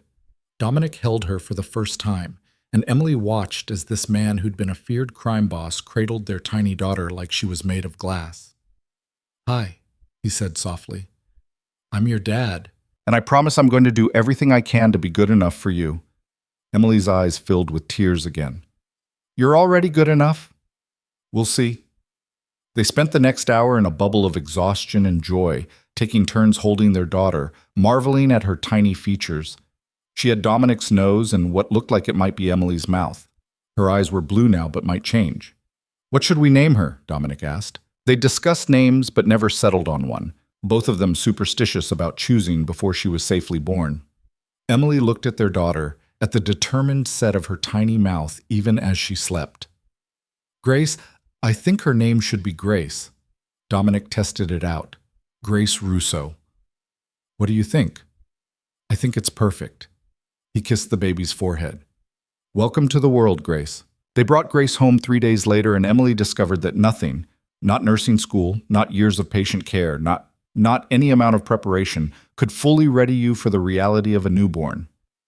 Grace had opinions about everything and expressed them loudly at 2-hour intervals throughout the night. She's got your stubbornness, Dominic said at 4 a.m, rocking Grace while Emily tried to catch 20 minutes of sleep. She's got your timing, Emily mumbled into her pillow, always making demands at the worst possible moment. Despite the exhaustion, despite the chaos of diapers and feeding schedules, and the complete upending of their routine, Emily had never been happier. She'd catch Dominic watching Grace sleep with an expression of such fierce protectiveness that it made her chest ache. Or she'd wake to find him already up with the baby, talking to her in low tones about everything and nothing. "You're going to be so smart," he'd say, Grace cradled in one arm while he made coffee with the other. "Smarter than your old man, that's for sure, and brave like your mom. The kind of brave that actually matters." Emily would watch from the doorway, her heart full to bursting. The first few weeks passed in a blur of sleepless nights and steep learning curves. Grace didn't come with an instruction manual, and they made mistakes constantly. Too many layers when she was hot, not enough when she was cold. Panic over every tiny sneeze or unusual sound. Dr. Harrison assured them at Grace's 2-week checkup that they were doing fine. "She's gaining weight beautifully. Her reflexes are all normal. You two are worrying too much." The doctor smiled at their exhausted faces. "First-time parents always do. Trust me, you're getting the hang of it." "Doesn't feel like it," Emily said, shifting Grace to her other arm. "It will. Give it time." Rachel from the bookstore became their first real friend in town, stopping by with meals and baby clothes her own daughter had outgrown. She never asked intrusive questions about their past or why they'd moved to Crescent Bay so suddenly. She just showed up, offered help, and left before they felt obligated to entertain her. "You're a lifesaver," Emily told her after one particularly rough night when Rachel appeared with coffee and breakfast sandwiches. "I remember what it was like. My husband traveled for work when Emma was born. I was alone most of the time, completely overwhelmed." Rachel set the food on the kitchen counter. "Having someone just show up and help without you having to ask, it makes all the difference." "Well, thank you, seriously. Anytime. And when you're ready to rejoin the land of the living, there's a new moms group that meets at the community center on Tuesdays. Low-key, no judgment. Just tired women comparing notes on sleep deprivation." Emily found herself going to that group when Grace was 6 weeks old, desperate for adult conversation and reassurance that what they were experiencing was normal. The other mothers welcomed her warmly, and she discovered that new parenthood was a great equalizer. It didn't matter who you'd been before. Everyone was equally exhausted and confused. Meanwhile, Dominic was finding his own rhythm. He'd started consulting for a legitimate investment firm, working remotely and keeping his hours flexible so he could help with Grace. Emily would come home from her walks to find him on conference calls with the baby asleep against his chest in a carrier. "The projected returns look solid," he'd say into his headset while gently bouncing to keep Grace settled. "But I'd recommend diversifying the portfolio before committing fully." It was so normal, so domestic, that sometimes Emily had to remind herself this was the same man who'd killed Victor Constantine with his bare hands less than 6 months ago. One evening, when Grace was 3 months old, Emily woke from a rare nap to find the house quiet.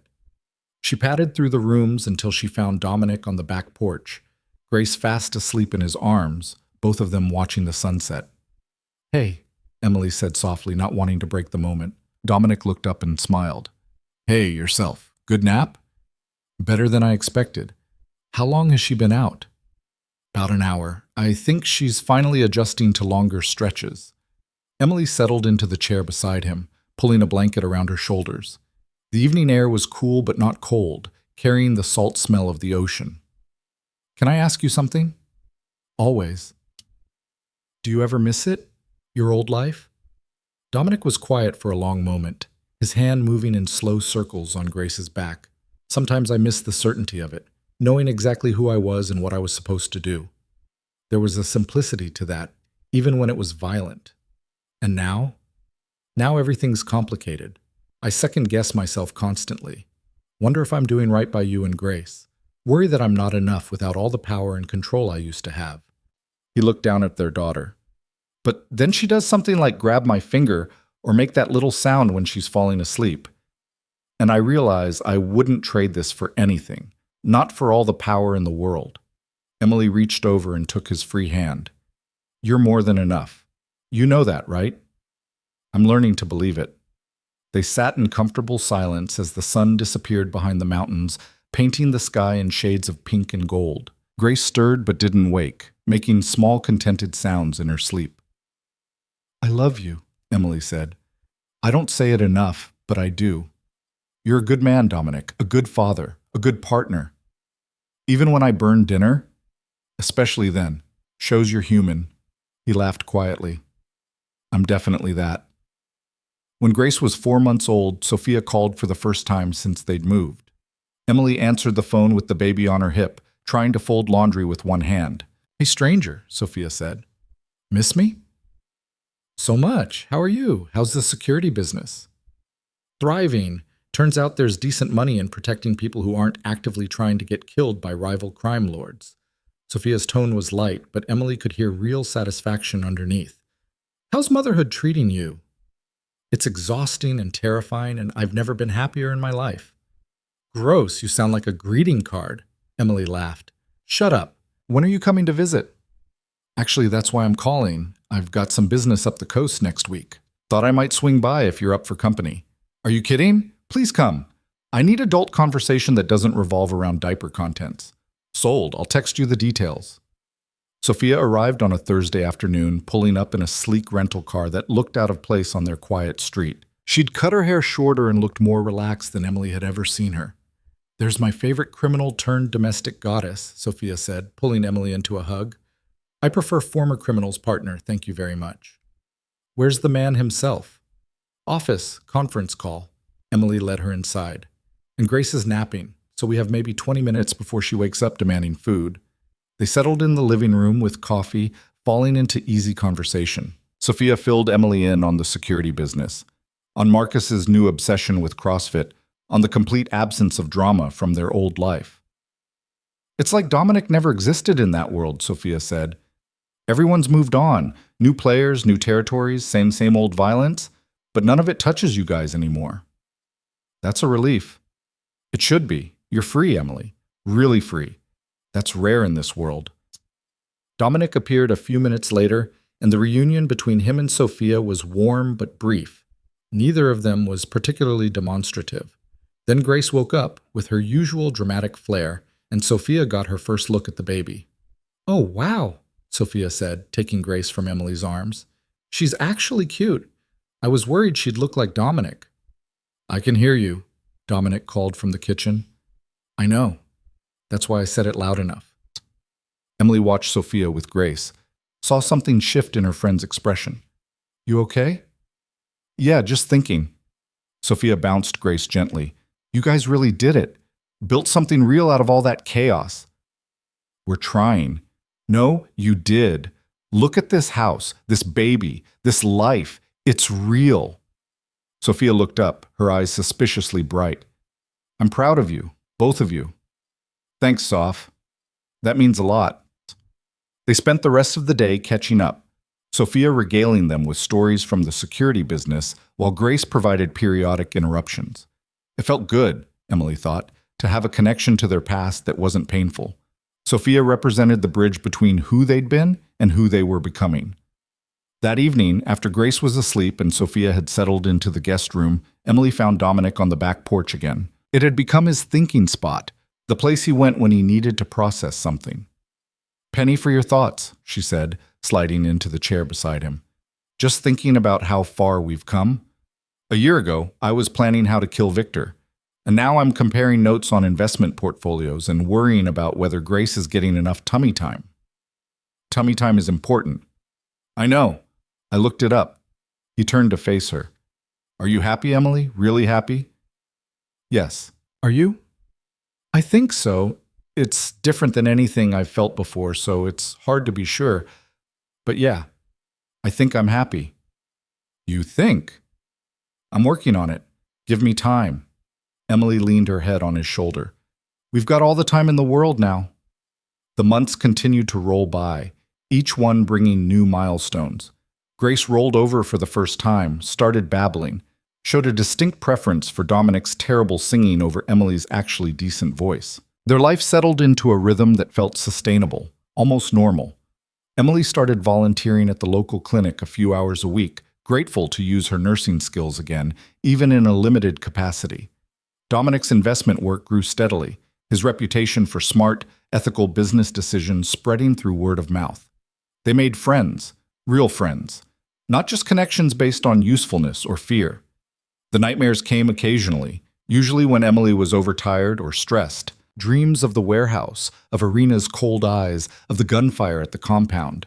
She'd wake gasping, and Dominic would be there, solid and real, pulling her close until the panic subsided. "It's over," he'd remind her. "We're safe. Grace is safe. It's over." And most of the time, Emily believed him. When Grace was 8 months old, crawling everywhere and pulling herself up on furniture, Dominic came home from a walk into town with a strange expression on his face. "What's wrong?" Emily asked immediately. "Nothing's wrong. I did something, and I want to run it by you before I commit fully." Emily set down the wooden spoon she'd been letting Grace gum on. "Okay, now you're making me nervous. What did you do?" Dominic sat down at the kitchen table, pulling an envelope from his jacket pocket. "There's a youth center in town that's been struggling financially. They provide after-school programs, sports leagues, tutoring for kids who need it. Really good work, but they're about to lose their lease because they can't afford the rent increase." "Okay."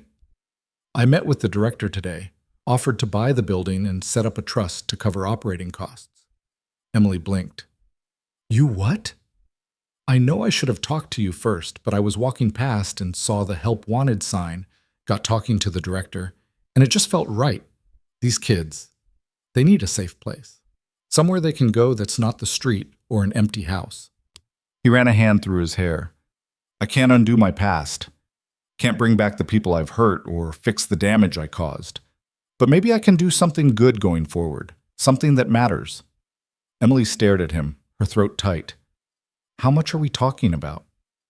"Enough to secure the building and fund operations for at least 5 years. Maybe longer if we're smart about it. That's a lot of money. We have a lot of money, and I'd rather use it for something meaningful than just sit on it." He looked at her anxiously. "Are you angry?" "Angry? Dominic, I'm..." Emily's voice broke. "I'm so proud of you I could cry. This is exactly the kind of thing I hoped you'd find. Purpose. A way to make a real difference." The tension drained from his shoulders. "Yeah? Yeah. Do it. Buy the building. Fund the program. Make it happen." He pulled her into a hug, Grace wedged between them making happy gurgling sounds. "Thank you for believing I could be more than what I was. You were always more. You just had to see it for yourself." The youth center project became Dominic's passion.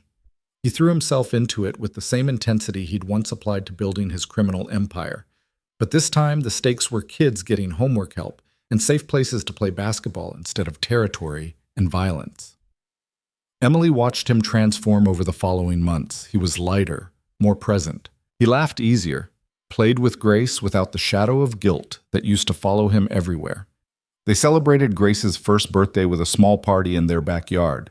Rachel and her family came, along with a few other friends they'd made in town. Sophia flew in, bringing the promised leather jacket along with enough stuffed animals to fill a toy store. "You spoil her," Emily said, eyeing the mountain of gifts.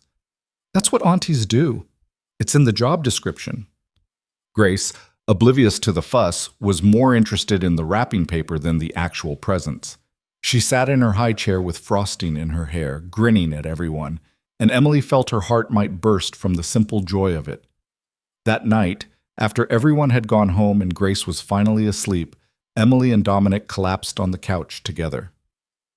"We did it," Emily said. "Survived a whole year of parenthood." "Barely.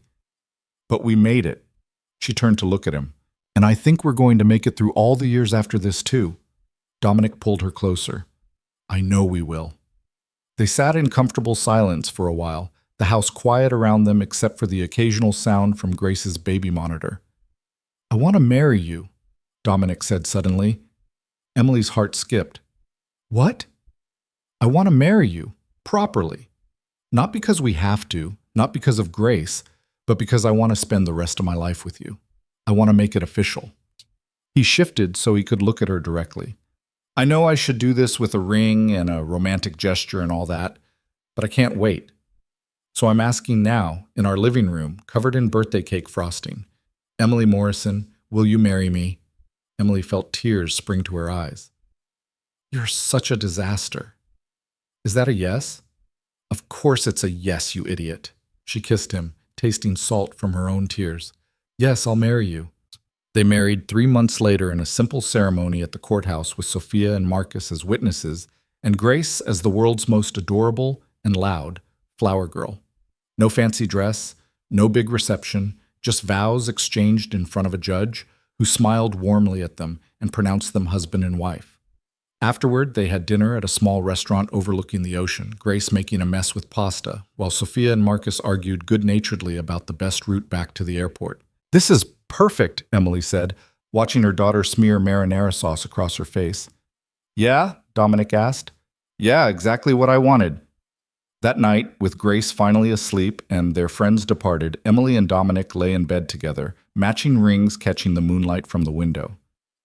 Mrs. Russo, Dominic said, testing it out. Mr. Russo, Emily replied, we're really doing this, the whole suburban family thing. Looks like it. Having regrets? Not a single one. He pulled her closer. Best decision I ever made was picking you up in the rain that night. Second best, Emily corrected. Best decision was choosing to build this life with me. Fair point. They fell asleep tangled together, and for the first time in as long as Emily could remember, she didn't dream of violence or fear or the past catching up to them. She just slept, deep and dreamless and safe. The years that followed weren't perfect. Grace hit the terrible twos with a vengeance, testing their patience in creative new ways. Dominic struggled occasionally with the transition from his old life, days when the quiet felt too quiet and he'd get restless.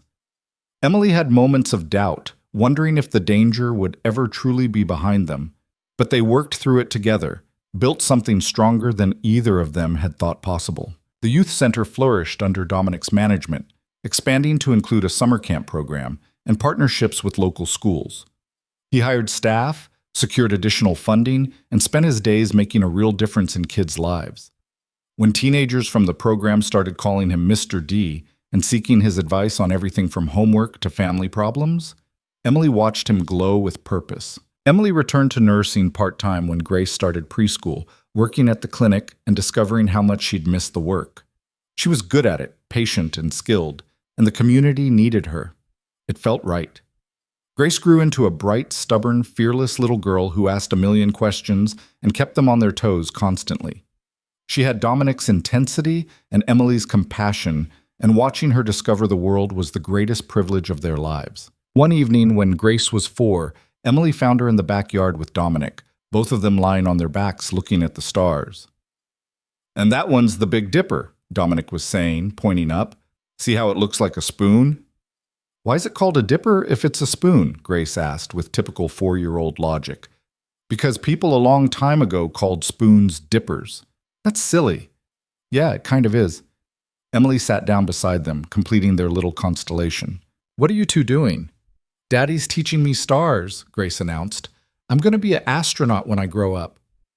Last week you wanted to be a veterinarian. I can be both. Astronaut vet. Take care of space dogs. Emily laughed. Sounds like a solid plan. They lay there together as the sky darkened and the stars multiplied, their small family perfectly complete. I love you guys, Grace said suddenly, the way kids do when the feeling overwhelms them and they have to express it immediately.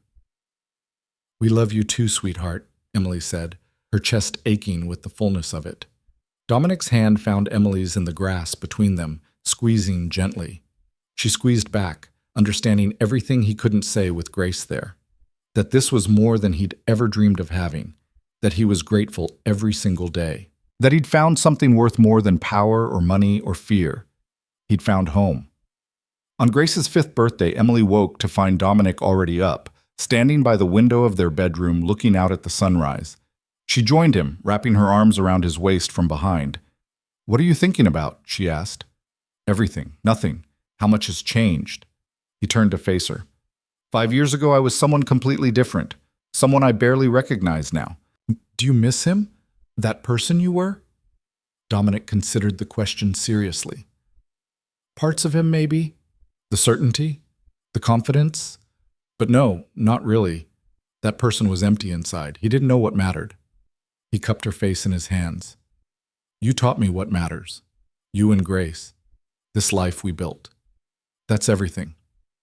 We taught each other, Emily corrected. You showed me I was worth fighting for, that I deserved more than just surviving.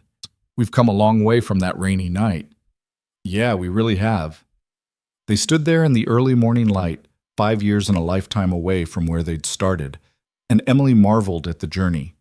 All the fear and violence and uncertainty that had brought them to this moment, their daughter about to turn 5, their marriage solid, their future bright with possibility. It hadn't been easy. It had been messy and complicated and sometimes terrifying, but it had been worth it. Every single moment had been worth it. Later that day, they threw Grace the party she'd been planning for weeks, a princess astronaut theme that made absolutely no sense, but delighted her completely. The backyard filled with kids from her preschool and their parents, most of whom had become genuine friends over the years. Rachel's daughter Emma, now 7, appointed herself Grace's party assistant and took her duties very seriously. Sophia had sent a video message from overseas where she was on assignment, making Grace laugh with her exaggerated faces and promises to visit soon. Emily stood back and watched Dominic help Grace blow out her candles, watched him lift her up so she could see over the crowd of kids, watched him be the father he'd been so terrified he couldn't be. He caught her eye across the yard and smiled, and in that moment, Emily knew with absolute certainty that they were going to be okay. More than okay. They were going to be happy. That night, after the guests had left and Grace had finally crashed from her sugar high, Emily and Dominic cleaned up the backyard together, working in comfortable silence. "Thank you," Dominic said as they stuffed wrapping paper into a trash bag. "For what?" "For taking a chance on me. For seeing something in me worth saving." He set down the bag and pulled her close. "For giving me this life, this family, everything that matters." Emily looked up at him. This man who'd been a stranger in the rain, who'd become her whole world. "You gave me the same thing. We saved each other." "Yeah, I guess we did." They finished cleaning up and went inside, checking on Grace one last time before heading to bed. She was sprawled across her mattress, still wearing her party crown, surrounded by stuffed animals and new toys. "She's perfect," Emily whispered. "She really is." Dominic adjusted the blanket over their daughter, his touch infinitely gentle. "We did good. We did great." As they closed Grace's door and headed to their own room, Emily felt the last piece of her old fear finally release its grip. They were safe. They were loved. They were home. The past would always be there, a shadow that followed them, but it no longer defined them. They'd built something new, something real, something that would outlast all the violence and darkness that had come before. They'd built a family. And in the end, that was the only victory that mattered. Emily fell asleep that night wrapped in Dominic's arms, Grace sleeping safely down the hall, and dreamed of nothing but the future stretching bright and endless before them. A future they'd fought for, earned through blood and tears and stubborn determination to be better than their worst moments. A future they'd built together, one small choice at a time. And it was more beautiful than anything she could have imagined that rainy night when she'd made the reckless decision to get into a stranger's car. Sometimes, Emily thought as sleep claimed her, the biggest risks led to the greatest rewards. Sometimes broken people could heal each other. Sometimes love was enough, not always easy, not always simple, but always enough.